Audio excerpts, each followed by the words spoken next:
ಈ ಅಪೊಸ್ತಲರ ಕೃತ್ಯದಲ್ಲಿ ಬರ್ತಕ್ಕಂಥ ಬೇರೆ ಬೇರೆ ವಿಷಯಗಳು ಅಂದ್ರೆ ಅಧ್ಯಾಯ ವೈಸ್ ಅಂದ್ರೆ ಅಧ್ಯಾಯದಲ್ಲಿ ಏನೇನ್ ಬರ್ದಿದೆ ಎಂಬುದನ್ನ ನಾವು ತಿಳ್ಕೊಂಡು ಮುಂದೆ ಹೋಗ್ತಾ ಇದ್ದೇವೆ. ಅದ ಕಾರಣ ಹಿಂದೆ ಮರೆಯೋದು ಬೇಡ ಅಂತ ಹೇಳಿ ತಿರುಗಿ ಜಸ್ಟ್ ನಿಮ್ಗೊಂದು ಬ್ರಷ್ ಅಪ್ ದ ಮೆಮರಿ ಅಂತ ಹೇಳಿ ತಿರುಗಿ ಹೇಳ್ತೇನೆ. ಮೊದಲನೇ ಅಧ್ಯಾಯದಲ್ಲಿ ಯೇಸು ಕ್ರಿಸ್ತರ ಪರಲೋಕಾರೋಹಣ, ಎರಡನೇ ಅಧ್ಯಾಯದಲ್ಲಿ ಪವಿತ್ರಾತ್ಮನು ಕಳಿಸಲ್ಪಟ್ಟದ್ದು ಈ ಲೋಕಕ್ಕೆ, ಮೂರನೇ ಅಧ್ಯಾಯದಲ್ಲಿ ಹುಟ್ಟು ಕುಂಟನು ಯೇಸು ಕ್ರಿಸ್ತರ ಹೆಸರಿನಲ್ಲಿ ವಾಸಿಯಾದನು, ನಾಲ್ಕನೇ ಅಧ್ಯಾಯದಲ್ಲಿ ಅಧಿಕಾರಿಗಳು ವಿರೋಧಿಸಿದ್ರು ಆದ್ರೆ ಅಪೊಸ್ತಲರು ಅಷ್ಟೇ ಧೈರ್ಯದಿಂದ ಅವರನ್ನ ಎದುರಿಸಿದ್ರು. ಐದನೇ ಅಧ್ಯಾಯಕ್ಕೆ ಬರುವಾಗ ಅನ್ಯ ಸಫೈರಗಳು ವಂಚಿಸಿದ್ರು ದೇವರನ್ನ, ಅಪೊಸ್ತಲರನ್ನ ಮತ್ತು ಸಭೆಯವರನ್ನ. ಅವರಿಗೆ ಮರಣದಂಡನೆ ಆಯ್ತು ಅಥವಾ ಮರಣದ ಶಿಕ್ಷೆ ಆಯ್ತು ಅಥವಾ ಅವರು ಸತ್ತು ಹೋದ್ರು ಎಂಬುದನ್ನು ನೋಡಿದ್ದೇವೆ. ಆರನೇ ಅಧ್ಯಾಯದಲ್ಲಿ ಸಹಾಯಕ ಸಭಾ ಸೇವಕರ ನೇಮಕ ಅಲ್ಲಿ ಆಯ್ತು, ಯಾಕಂದ್ರೆ ಅದರ ಅವಶ್ಯಕತೆಯನ್ನ ಅಪೊಸ್ತಲರು ಕಂಡುಕೊಂಡಿದ್ದಾರೆ. ಏಳನೇ ಅಧ್ಯಾಯಕ್ಕೆ ಬರುವಾಗ ಸ್ಟೇಫನನ್ನು ಪ್ರಥಮ ರಕ್ತ ಸಾಕ್ಷಿಯಾಗಿ ಒಂದು ಒಳ್ಳೆಯ ಪ್ರಸಂಗವನ್ನ ಸಾಯೋದಕ್ಕಿಂತ ಮುಂಚಿತವಾಗಿ ಅಲ್ಲಿದ್ದಂತಹ ಯಹೂದ್ಯ ಮತಾವಲಂಬಿಗಳಿಗೇನ್ರಿ ಅವರಿಗೆ ಆತನು ಹೇಳಿದ್ದನ್ನ ನಾವು ಏಳನೇ ಅಧ್ಯಾಯದಲ್ಲಿ ಕಂಡಿದ್ದೇವೆ. ಎಂಟನೇ ಅಧ್ಯಾಯಕ್ಕೆ ಬಂದಾಗ ಫಿಲಿಪ್ಪನ ಸ್ವಾರ್ಥ ಸೇವೆ ವಿಷಯವಾಗಿ ಸುವಿವರವಾಗಿ ನಾವು ಅಲ್ಲಿ ಕಂಡಿದ್ದೇವೆ. ಆತನು ವಿಶೇಷವಾಗಿ ಸಮಾರ್ಯ ಸೀಮೆಯಲ್ಲಿ ಸೇವೆ ಮಾಡಿದಂತಹ ಒಬ್ಬ ವ್ಯಕ್ತಿ, ಐಥಿಯೋಪಿಯಾದ ಖಜಾಂಚಿ ಆತನು, ಅವನನ್ನು ಸಹ ರಕ್ಷಣೆಯ ಮಾರ್ಗಕ್ಕೆ ನಡೆಸಿದಂತಹ ಒಬ್ಬ ವ್ಯಕ್ತಿಯಾಗಿ ಸ್ವಾರ್ಥಿಕನಾದಂತಹ ಫಿಲಿಪ್ಪನ ವಿಷಯವಾಗಿ ನಾವು 8ನೇ ಅಧ್ಯಾಯದಲ್ಲಿ ಕಂಡಿದ್ದೇವೆ. 9ನೇ ಅಧ್ಯಾಯಕ್ಕೆ ಬರುವಾಗ ಸೌಲನು ಅವನೇನಾಗಿದ್ದ, ಕ್ರಿಸ್ತ ಹಿಂಸಕನಾಗಿದ್ದ, ಆದ್ರೆ ಆತನು ಕ್ರಿಸ್ತನ ವಾಕ್ಯವನ್ನ ಬೋಧಿಸುವನಾಗಿ 9ನೇ ಅಧ್ಯಾಯದಲ್ಲಿ ಮಾರ್ಪಾಡು ಹೊಂತಾನೆ, ಮಾನಸಾಂತರ ಹೊಂತಾನೆ, ರಕ್ಷಿಸಲ್ಪಡ್ತಾನೆ ಎಂಬುದಾಗಿ ಅದನ್ನು ನೋಡಿದ್ದೇವೆ. 10ನೇ ಅಧ್ಯಾಯಕ್ಕೆ ಬರುವಾಗ ಅನ್ಯರಿಗೂ ಸಹ ಪವಿತ್ರಾತ್ಮ ದಾನ ಆಯ್ತು. ಕೊರ್ನೇಲನ ಒಬ್ಬ ಕುಟುಂಬದವರಿಗೂ ಮತ್ತು ಅವರೊಂದಿಗಿದ್ದವರಿಗೂ ಸಹ ಅನ್ಯ ಜನರಿಗೆ ಆದಂತಹ ಪವಿತ್ರಾತ್ಮನ ದಾನ. 11ನೇ ಅಧ್ಯಾಯಕ್ಕೆ ಬರುವಾಗ ಕ್ರೈಸ್ತರೆಂಬ ಹೆಸರು ಮೊದಲನೇದಾಗಿ ಅವರಿಗೆ ಬಂತು ಅಂತ ಹೇಳಿ ಅಲ್ಲಿ ನಾವು ಕಂಡಿದ್ದೇವೆ. ಆಮೇಲೆ ಕ್ರೈಸ್ತ ಸಭೆಯು ಸಹ ಅಲ್ಲಿ ಆರಂಭವಾಯಿತು. 12ನೇ ಅಧ್ಯಾಯಕ್ಕೆ ಬರುವಾಗ ಹೆರೋದನು ಯಾವ ರೀತಿಯಾಗಿ ಹಿಂಸೆ ಮಾಡ್ತಾನೆ, ಯಾಕೋಬನನ್ನ ಆತನು ಕೊಂದು ಹಾಕ್ತಾನೆ. ಆಗ ಮುಂದೆ ಫಿಲಿಪ್ಪನನ್ನು ಆತನು ಸೆರೆಯೊಳಗೆ ಹಾಕ್ತಾನೆ. ಆದ್ರೆ ದೇವರು ತನ್ನ ದೂತನನ್ನು ಕಳಿಸಿ ಫಿಲಿಪ್ನನ್ನು ಅದ್ಭುತವಾದ ರೀತಿಯಲ್ಲಿ ಹೊರಗೆ ತೆಗೆದುಕೊಂಡು ಬಂದು ಆ ದುಃಖದಲ್ಲಿರ್ತಕ್ಕಂಥ ಆ ಸಭೆಯವರಿಗೆ ಒಂದು ಆದರಣೆಯನ್ನ ಹೇಳಿ ಆತನು ಅಲ್ಲಿಂದ ಆತನು ಹೋಗ್ಬಿಡ್ತಾನೆ ಎಂಬಂತಹ ವಿಚಾರವನ್ನು ಸಹ ನಾವು 12ನೇ ಅಧ್ಯಾಯದಲ್ಲಿ ಕಂಡಿದ್ದೇವೆ. 13ನೇ ಅಧ್ಯಾಯ ಆಮೇಲೆ ಹೆರೋದನು ಇಂಥ ಒಂದು ಹಿಂಸೆಯ ಒಂದು ಹೆಜ್ಜೆಯನ್ನ ತೆಗೆದುಕೊಂಡಂಥವನು, ಅವನು ಸಹ ಮರಣ ಹೊಂದಿದ, ಹುಳ ಬಿದ್ದು ಅವನು ಸತ್ತನು. ಯಾಕಂದ್ರೆ ದೇವರಿಗೆ ಬರಬೇಕಂತ ಮಹಿಮೆಯನ್ನು ತಾನು ಸ್ವೀಕರಿಸಿದ್ರಿಂದ ಅವನು ಸತ್ತು ಹೋದನು ಅಂತ ಹೇಳಿ ಹುಳ ಬಿದ್ದು. ಈ ರೀತಿಯಾಗಿ 12 ಅಧ್ಯಾಯಗಳಲ್ಲಿ ನಾವು ಈ ವಿಷಯಗಳನ್ನ ಕಂಡು ಕಳೆದ ವಾರ 13ನೇ ಅಧ್ಯಾಯಕ್ಕೆ ನಾವು ಬಂದು ಅದರ ಒಂದು 30 ವಚನಗಳವರೆಗೆ ಅಭ್ಯಾಸ ಮಾಡಿ ತಿಳ್ಕೊಂಡಿದ್ದೇವೆ. ಯಾಕಂದ್ರೆ ಅದು ಒಂದು ದೊಡ್ಡ ಅಧ್ಯಾಯ, ಅಬೌಟ್ 52 ವರ್ಸಸ್ ಆರ್ ದೇರ್. ಆದ ಕಾರಣ ನಾವು 30ರವರೆಗೆ ಅಭ್ಯಾಸ ಮಾಡಿ ತಿಳ್ಕೊಂಡಿದ್ದೇವೆ. 16ರಿಂದ 25 ವಚನಗಳಲ್ಲಿ ನಾವು ಆ ಒಂದು ಪ್ರಸಂಗದ ಒಂದು ಆರಂಭ ಅಥವಾ ಅದರ ಒಂದು ಪೀಠಿಕೆಯನ್ನ ನಾವು ನೋಡಿದ್ದೇವೆ. 26ರಿಂದ 37 ವಚನಗಳಲ್ಲಿ ಯಾವ ರೀತಿಯಾಗಿ ಕ್ರಿಸ್ತರು ಅವರ ಶ್ರಮೆ, ಅವರ ಮರಣ ಮತ್ತು ಅವರ ಪುನರುತ್ಥಾನದ ವಿಷಯವಾಗಿ ನಾವು ಓದಿದ್ದೇವೆ, ಕೇಳಿದ್ದೇವೆ. ಈ ಹೊತ್ತು ನಾವು ನೋಡುವಂಥದ್ದು 3ನೇ ಒಂದು ವಿಷಯ. ಅಂದ್ರೆ 13ನೇ ಅಧ್ಯಾಯದಲ್ಲಿ 3 ಭಾಗಗಳಾಗಿ ವಿಭಾಗಿಸಲ್ಪಟ್ಟಂತಹ ಈ 13ನೇ ಅಧ್ಯಾಯದ 2 ಭಾಗಗಳನ್ನು ನಾವು ನೋಡಿದ್ದೇವೆ. ಈಗ ಹೊತ್ತು ನಾವು ನೋಡುವಂಥದ್ದು 3ನೇ ಭಾಗ, 38 ಅಥವಾ 31 to 52. ಇದರಲ್ಲಿ ಒಂದು ಅಲ್ಲಿ ಅನ್ವಯಿಸುವಿಕೆಯನ್ನ ನಾವು ನೋಡ್ತೇವೆ. ಅಪ್ಲಿಕೇಶನ್ ಇಸ್ ದೇರ್, ಆಮೇಲೆ ಒಂದು ಅಪೀಲ್ ಆಲ್ಸೋ ಇಸ್ ದೇರ್ ಎಂಬುದನ್ನ ಈ ಭಾಗ ನಮಗೆ ಸ್ಪಷ್ಟವಾಗಿ ತಿಳಿಸ್ಕೊಡ್ತವೆ. ಈ ರೀತಿಯಾಗಿ ನಾವು ಅಪೊಸ್ತಲರ ಕೃತ್ಯವನ್ನ ಮರೆಯದೆ ಪ್ರತಿಯೊಂದು ಅಧ್ಯಾಯದಲ್ಲಿ ಆದಂತಹ ವಿಷಯಗಳನ್ನ ನೆನಪಿನಲ್ಲಿ ಇಟ್ಕೊಳ್ಳೋಣ. ಮತ್ತು ಈಗ ಸಲ್ಮಾನ್ ಸರ್ ಹೇಳಿದ್ದಾರೆ, ಈಗಾಗಲೇ ಸತ್ಯವೇದವನ್ನು ತೆಗೆದುಕೊಂಡು ಬಂದಿದ್ರಿ, ಅದನ್ನ ಓಪನ್ ಮಾಡ್ರಿ, ಅದನ್ನ ಓದುವಾಗ ರೆಫರ್ ಮಾಡ್ರಿ. ಆಮೇಲೆ ಒಂದು ಸಣ್ಣ ಅಟ್ಲೀಸ್ಟ್ ನೋಟ್ಬುಕ್ ಅನ್ನ ಇಟ್ಕೊಂಡು ಹೇಳ್ತಕ್ಕಂಥ ವಿಷಯಗಳನ್ನ ನೀವು ನೋಟ್ ಮಾಡಿದ್ರೆ ಆಮೇಲೆ ನೀವು ಅಭ್ಯಾಸ ಮಾಡಿ ವಿವರವಾಗಿ ಅದನ್ನ ಕಂಡುಕೊಳ್ಳಿಕ್ಕೆ, ತಿಳ್ಕೊಳ್ಳಿಕ್ಕೆ, ಅಭ್ಯಾಸಿಸ್ಲಿಕ್ಕೆ ಮತ್ತು ಆನಂದಿಸ್ಲಿಕ್ಕೆ ಮತ್ತು ವಿಜಯರಾಗುವುದಕ್ಕಾಗಿ ಬಹಳಷ್ಟು ನಮಗ ಸಹಾಯ ಆಗ್ತದೆ. ಈ ರೀತಿಯಾಗಿ ಇವತ್ತಿನ ಅಭ್ಯಾಸ ಅದು ಪೌಲ ಬಾರ್ನಬರ ಮೊದಲನೆಯ ಮಿಷನರಿ ಜರ್ನಿ ಅಥವಾ ಸುವಾರ್ಥ ಸೇವೆಯ ಒಂದು ಪ್ರಯಾಣ ಅಂಥೇಳಿ ನಾವು ಈಗಾಗಲೇ ಕಂಡುಕೊಂಡಿದ್ದೇವೆ. ಈ ಒಂದು ಸ್ವಾರ್ಥ ಸೇವೆ ಯಾವ ರೀತಿಯಾಗಿ ಆರಂಭವಾಯಿತು? ಸಿರಿಯಾ ದೇಶದ ಒಂದು ಅಂತ್ಯೋಕ್ಯದಿಂದ. ಈ ಹೊತ್ತು ನಾವು ಎಲ್ಲಿ ಬಂದಿದ್ದೇವೆ ಅಂತಂದ್ರೆ ಪಿಸಿದ್ಯದಲ್ಲಿರ್ತಕ್ಕಂಥ ಅಂತ್ಯೋಕ್ಯ. ಈ ಎರಡು ಅಂತ್ಯೋಕ್ಯಗಳಿದ್ದು ಅಲ್ಲಿ, ನೆನಪಿಟ್ಕೊಡ್ರಿ, ಡೋಂಟ್ ಗೆಟ್ ಕನ್ಫ್ಯೂಸ್ಡ್. ಇವತ್ತು ನಾವು ಅಭ್ಯಾಸ ಮಾಡ್ಲಿಕ್ಕಿರುವಂಥದ್ದು ಪಿಸಿದ್ಯದ ಅಂತ್ಯೋಕ್ಯ. ಆಮೇಲೆ ಆರಂಭವಾಗಿದ್ದು ಎಲ್ಲಿಂದಂತಂದ್ರೆ ಅದು ಸಿರಿಯಾ ದೇಶದ ಅಂತ್ಯೋಕ್ಯದಿಂದ ಅದು ಆರಂಭ ಆಗ್ತದೆ. ಈ ರೀತಿಯಾಗಿ ಈ ಒಂದು ವಿಷಯವನ್ನ ನೀವು ಸ್ಪಷ್ಟವಾಗಿ ತಿಳ್ಕೊಂಡಿರಿ. ಹೀಗಿರುವಾಗ ಪೌಲನ ಮತ್ತು ಪೌಲ ಬಾರ್ನಬರ ಈ ಒಂದು ಸಮುದ್ರ ಪ್ರಯಾಣದ ಒಂದು ವಿಷಯವಾಗಿ ನಾವು ನೋಡುವಾಗ ಅನೇಕ ಸ್ಥಳಗಳನ್ನ ಅವರು ವಿಸಿಟ್ ಮಾಡಿದ್ರು. ಮತ್ತು ಇವತ್ತು ಅವ್ರು ಎಲ್ಲಿ ಬಂದು ಸೇರಿದ್ದಾರೆ ಅಂತಂದ್ರೆ ಪಿಸಿದ್ಯ ಅಂತ್ಯೋಕ್ಯ, ಅಲ್ಲಿ ಅವರು ಸೇರಿದ್ದಾರೆ. ಸಭಾಮಂದಿರದಲ್ಲಿ ಪೌಲನು ಪ್ರಸಂಗಿಸ್ತಾ ಇದ್ದಾನೆ.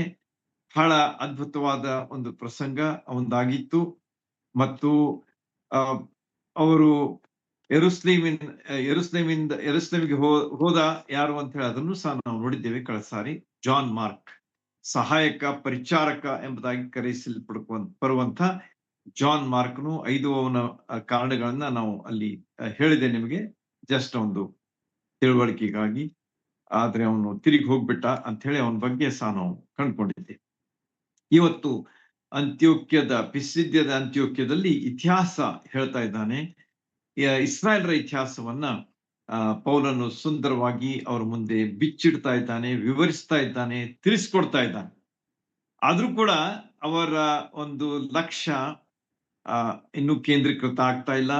ಅವರು ತಮ್ಮ ಮತಾಸಕ್ತಿಯಲ್ಲಿ, ಯಹೂದ್ಯ ಮತಾಸಕ್ತಿಯಲ್ಲಿ ಅವರು ತೊಡಗಿದ್ದಾರೆ, ಅದರಲ್ಲಿ ಅವರು ಸಿಕ್ಕಿ ಹಾಕಿಕೊಂಡಿದ್ದಾರೆ ಎಂಬುದನ್ನ ನಾವು ಅವರ ಬಗ್ಗೆ ನೋಡುವಾಗ ತಿಳ್ಕೊಳ್ತೇವೆ. 30ನೇ ವಚನಕ್ಕೆ ನಾವು ಬರುವಾಗ, ಯೇಸು ಕ್ರಿಸ್ತರನ್ನ ದೇವರು ಸತ್ತವರೊಳಗಿಂದ ಎಬ್ಬಿಸಿದನು ಎಂಬುದಾಗಿ ಇಸ್ರಾಯೇಲರ ಇತಿಹಾಸ ಹೇಳಿ, ಆತ 450 ವರ್ಷಗಳ ಇತಿಹಾಸ ಹೇಳಿ, ಈಗ ಯೇಸು ಸ್ವಾಮಿ ಅವರ ಬಗ್ಗೆ ಅವರಿಗೆ ತಿಳಿಸಿ ಯಾವ ರೀತಿಯಾಗಿ ಅವರು ಯೇಸು ಸ್ವಾಮಿ ಅವರನ್ನ ಶಿಲುಬೆ ಮೇಲೆ ಹಾಕಿ ಕೊಂದರು. ಆದರೆ ದೇವರು ಯೇಸು ಸ್ವಾಮಿ ಅವರನ್ನ 3ನೇ ದಿವಸ ಸತ್ತವರೊಳಗಿಂದ ಎಬ್ಬಿಸಿದನು ಎಂಬುದಾಗಿ ಪೌಲನು ಬಹಳ ಪ್ರಭಾವಶಾಲಿಯಾಗಿ ಅಲ್ಲಿ ಹೇಳ್ತಾ ಇದ್ದ ಯೇಸು ಸ್ವಾಮಿ ಅವರ ಬಗ್ಗೆ. ಆಮೇಲೆ ಸತ್ತವರೊಳಗಿಂದ ಎಬ್ಬಿಸಿದಂಥ ಯೇಸು ಸ್ವಾಮಿ ಅವರನ್ನ ಅನೇಕರು ನೋಡಿದ್ದಾರೆ ಅಂತ ಹೇಳಿ ಪೌಲನು 1ನೇ ಕೊರಿಂಥದವರಿಗೆ ಬರೆದ ಪತ್ರ 15ನೇ ಅಧ್ಯಾಯ 55ರಿಂದ ಮುಂದೆ ಬರ್ತಕ್ಕಂಥ 5ರಿಂದ ಮುಂದೆ ಬರ್ತಕ್ಕಂಥ ವಚನಗಳಲ್ಲಿ ನಾವು ಕಂಡುಕೊಳ್ತೇವೆ. ಅದಕ್ಕಿಂತ ಮುಂಚಿತವಾಗಿ ಯೇಸು ಸ್ವಾಮಿಯವರನ್ನ ಮರಣ ಹಿಡಿಯಲಿಕ್ಕೆ ಆಗಲಿಲ್ಲ. Death could not hold him and the grave could not keep him. 15:55 1ನೇ ಕೊರಿಂಥದಲ್ಲಿ ನೀವು ನೋಡ್ರಿ, ಅದನ್ನ ಬಹಳ ಸುಂದರವಾಗಿ ಹೇಳಲಾಗಿದೆ. ಮರಣ ಹಿಡಿಯಲಿಲ್ಲ, ಮರಣವೇ ನಿನ್ನ ಕೊಂಡಿ ಕಟ್ಟಾಗಿ ಹೋಯಿತು, ಹಿಡಿಲಿಕ್ಕಾಗ್ಲಿಲ್ಲ ಅಂತ ಹೇಳಿ. ಎರಡನೇದಾಗಿ ಸಮಾಧಿಯಲ್ಲಿ ಯೇಸು ಸ್ವಾಮಿಯ ದೇಹವನ್ನಿಟ್ರು, ಆದ್ರೆ ಅದನ್ನು ಸಹ ಸಮಾಧಿ ಹಿಡಿದಿಟ್ಕೊಳ್ಳಿಕ್ ಆಗ್ಲಿಲ್ಲ. ಯೇಸು ಸ್ವಾಮಿ ಪುನರುತ್ಥಾನ ಹೊಂದಿ ಎದ್ದನು ಅಂತ ಹೇಳಿ 1ನೇ ಕೊರಿಂಥ 15:55ರಲ್ಲಿ ಪೌಲನು ಬಹಳ ಒಳ್ಳೆ ರೀತಿಯಿಂದ ಅದನ್ನು ವಿವರಿಸಿದ್ದಾನೆ.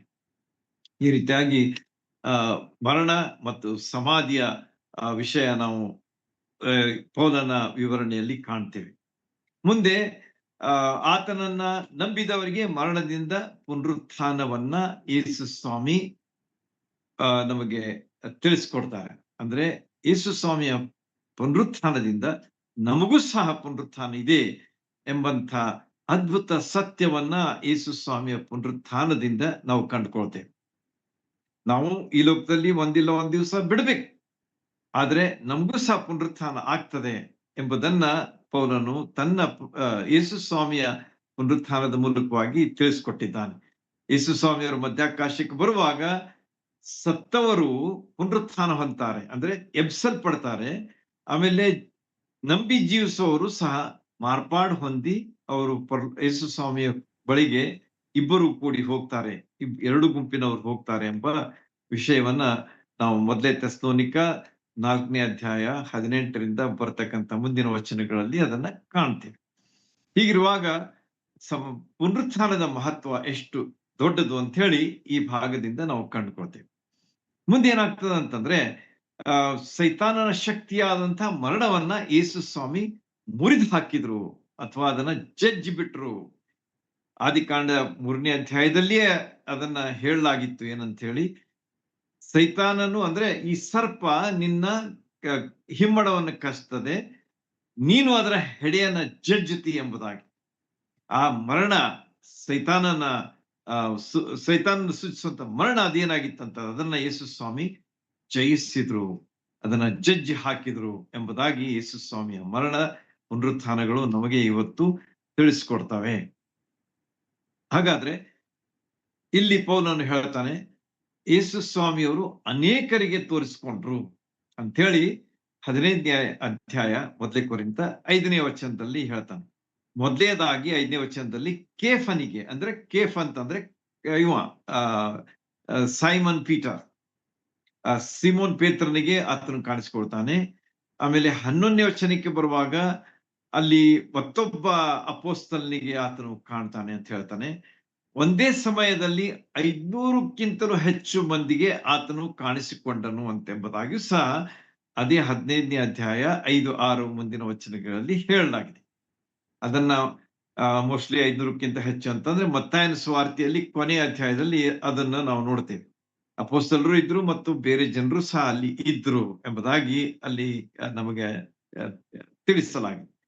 ಈ ರೀತಿಯಾಗಿ ಮತ್ತಾಯ ಕೊನೆಯ ಅಧ್ಯಾಯ ಅಲ್ಲಿ 500ಕ್ಕಿಂತಲೂ ಹೆಚ್ಚು ಜನರು ಸೇರಿ ಯೇಸು ಸ್ವಾಮಿಯನ್ನ ಅವರು ಕಾಣ್ತಾರೆ, ಪುನರುತ್ಥಾನ ಹೊಂದಿದಂತ ಯೇಸು ಸ್ವಾಮಿಯನ್ನ ಕಾಣ್ತಾರೆ. ಅಷ್ಟೇ ಅಲ್ಲದೆ ಯಾಕೋಬನಿಗೂ ಸಹ ಯೇಸು ಸ್ವಾಮಿ ಕಾಣ್ತಾನೆ, ಅಪೊಸ್ತಲರಿಗೂ ಸಹ ಕಾಣ್ತಾನೆ, ಮತ್ತು ಕಟ್ಟ ಕಡೆಗೆ ನನಗೂ ಸಹ ಆತನು ಕಾಣ್ತಾನೆ ಎಂಬುದಾಗಿ ಅದೇ ಅಧ್ಯಾಯದಲ್ಲಿ ಮುಂದಿನ ವಚನಗಳಲ್ಲಿ ಪೌಲನು ಹೇಳ್ತಾನೆ. ನೋಡ್ರಿ, ಎಷ್ಟು ವಿಶೇಷವಾದಂತಹ ಒಂದು ಮಾತು. ಯೇಸು ಸ್ವಾಮಿಯವರು ಪುನರುತ್ಥಾನ ಹೊಂದಿದಾಗ ಪೌಲ ಇರಲಿಲ್ಲ, ಆದರೆ ದಮಸ್ಕದ ಹಾದಿಯಲ್ಲಿ ಆತನು ಹೋಗುತ್ತಿರುವಾಗ ಯೇಸು ಸ್ವಾಮಿ ಆತನಿಗೆ ಕಾಣಿಸಿಕೊಳ್ತಾನೆ. ಅವನ್ ಯಾರಂತಂದ್ರೆ ಪುನರುತ್ಥಾನ ಹೊಂದಿ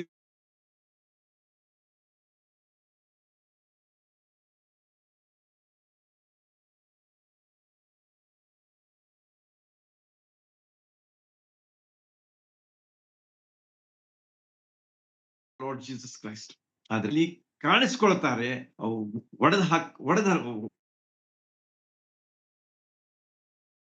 ಒಡೆದು ಹೋದು ಅಂತ ಹೇಳಿ ನಾವು ಕಾಣ್ತೀವಿ. I am the witness of the resurrection of the Lord Jesus Christ. ಯೇಸು ಕ್ರಿಸ್ತರ ಪುನರುತ್ಥಾನ, ಯೇಸು ಸ್ವಾಮಿ ಪುನರುತ್ಥಾನ ಹೊಂದಿದ್ದಾರೆ ಎಂಬುದಾಗಿ ನಾನೇ ಅದಕ್ಕೆ ಒಂದು ಸಾಕ್ಷಿಯಾಗಿದ್ದೇನೆ ಎಂಬುದಾಗಿ 1 ಕೊರಿಂಥ 15ನೇ ಅಧ್ಯಾಯದಲ್ಲಿ ಆತನು ಹೇಳ್ತಾನೆ. ಈ ರೀತಿಯಾಗಿ ನನಗೂ ಸಹ ಪೌಲನಿಗೂ ಸಹ ಯೇಸು ಸ್ವಾಮಿ ಕಾಣಿಸಿಕೊಂಡ್ರು ಎಂಬುದನ್ನ ಯೇಸು ಸ್ವಾಮಿಯ ಪುನರುತ್ಥಾನದ ಒಂದು ಸಾಕ್ಷ್ಯ ಗುಂಪಿನಲ್ಲಿ ನಾವು ಕಾಣ್ತೇವೆ.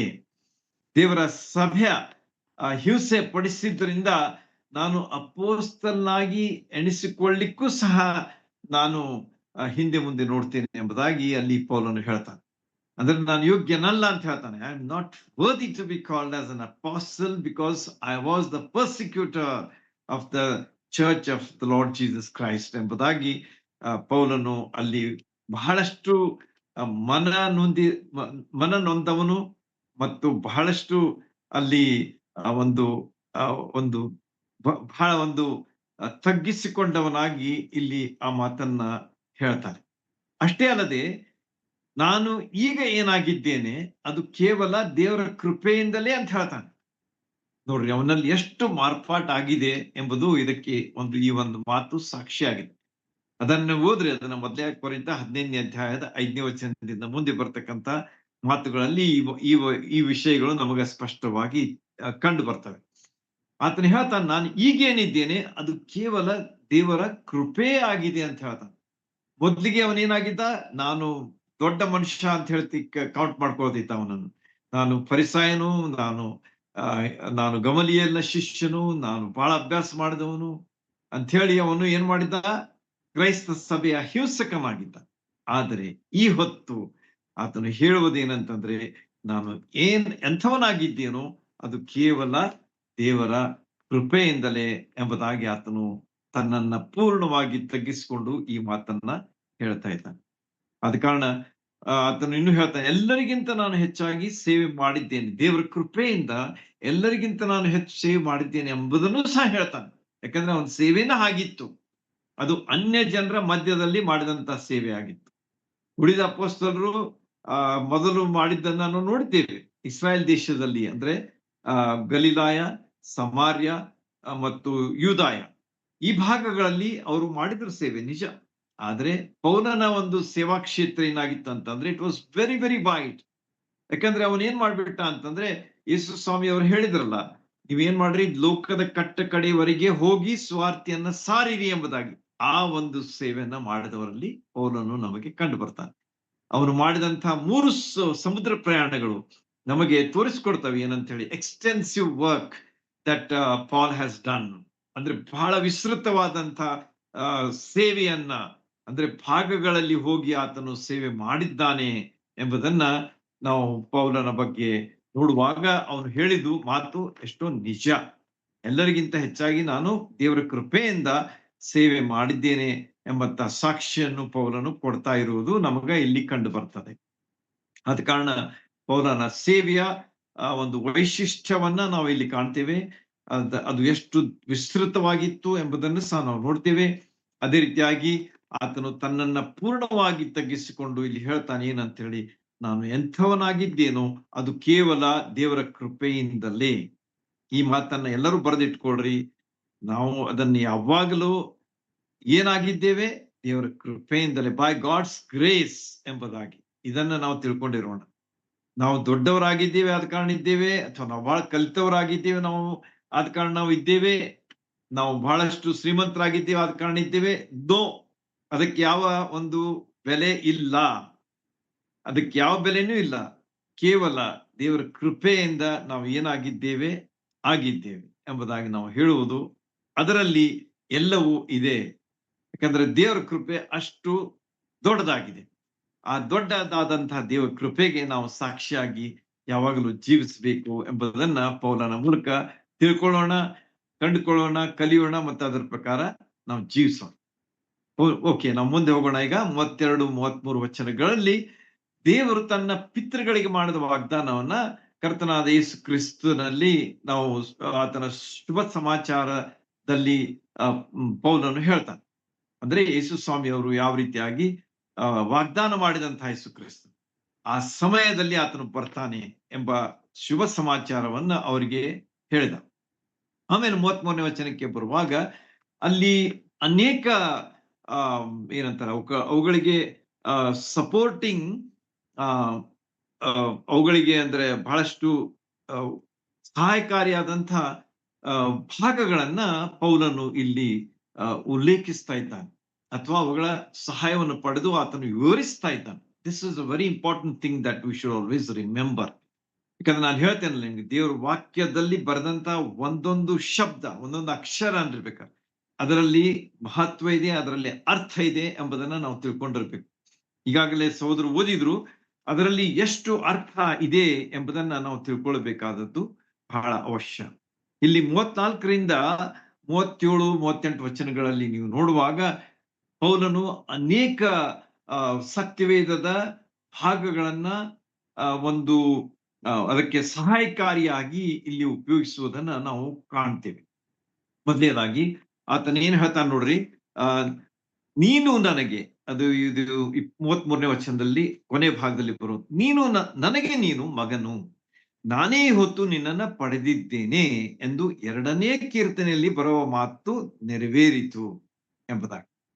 ಈಗ 2ನೇ ಕೀರ್ತನೆಯ ಒಂದು ಸಹಾಯವನ್ನ ಪೌಲನು ತೆಗೆದುಕೊಂಡು ಯೇಸು ಸ್ವಾಮಿಯವರ ಮತ್ತು ದೇವರ ವಿಷಯವಾಗಿ ಅಲ್ಲಿ ಅವರು ಇರತಕ್ಕಂಥ ಒಂದು ಸಂಬಂಧವನ್ನ ತಿಳಿಸ್ಕೊಡ್ತಾ ಇದ್ದಾರೆ. ದೇವರು ಏನ್ ಹೇಳ್ತಾ ಇದ್ದಾನೆ ಯೇಸು ಸ್ವಾಮಿಯವರಿಗೆ ಅಂತಂದ್ರೆ, ನನಗೆ ನೀನು ಮಗನು, ನಾನೇ ಈ ಹೊತ್ತು ನಿನ್ನನ್ನ ಪಡೆದಿದ್ದೇನೆ ಎಂಬುದಾಗಿ. ಅದರ ಅರ್ಥ ಈಗ ಅಂದ್ರೆ ಯೇಸು ಸ್ವಾಮಿ ಹುಟ್ಟಿ ಬಂದ್ರು ಯೆರೂಸಲೇಮ್ ಬೆತ್ಲೆಹೇಮಿನಲ್ಲಿ, ಅವತ್ತಿನಿಂದ ನಾನು ನಿನ್ನನ್ನು ಪಡ್ಕೊಂಡಿದ್ದೇನೆ ಎಂಬುದಾಗಿ ಅದರ ಅರ್ಥ ಅಲ್ಲ. ಯೇಸು ಸ್ವಾಮಿಯ ಮತ್ತು ದೇವರ ಸಂಬಂಧ ಅದು ಆದಿಯಿಂದಲೇ ಇರುವಂತಹದ್ದು. ನಾನು ಹೇಳ್ತಿರ್ತೇನಲ್ಲ ನಿಮಗೆ, ತ್ರಯೇಕ ದೇವರು ಅಂತ ಹೇಳಿ, ತಂದೆಯಾದ ದೇವರು, ಮಗನಾದ ಯೇಸು ಕ್ರಿಸ್ತರು ಮತ್ತು ಪರಿಶುದ್ಧಾತ್ಮನು, ಆತ್ಮನಾದಂತ ಪರಿಶುದ್ಧಾತ್ಮನು, ಇವರು ಏನಾಗಿದೆ, 3 persons. They are one god in 3 persons ಎಂಬುದನ್ನ ನಾವು ತಿಳ್ಕೊಂಡಿರ್ಬೇಕು.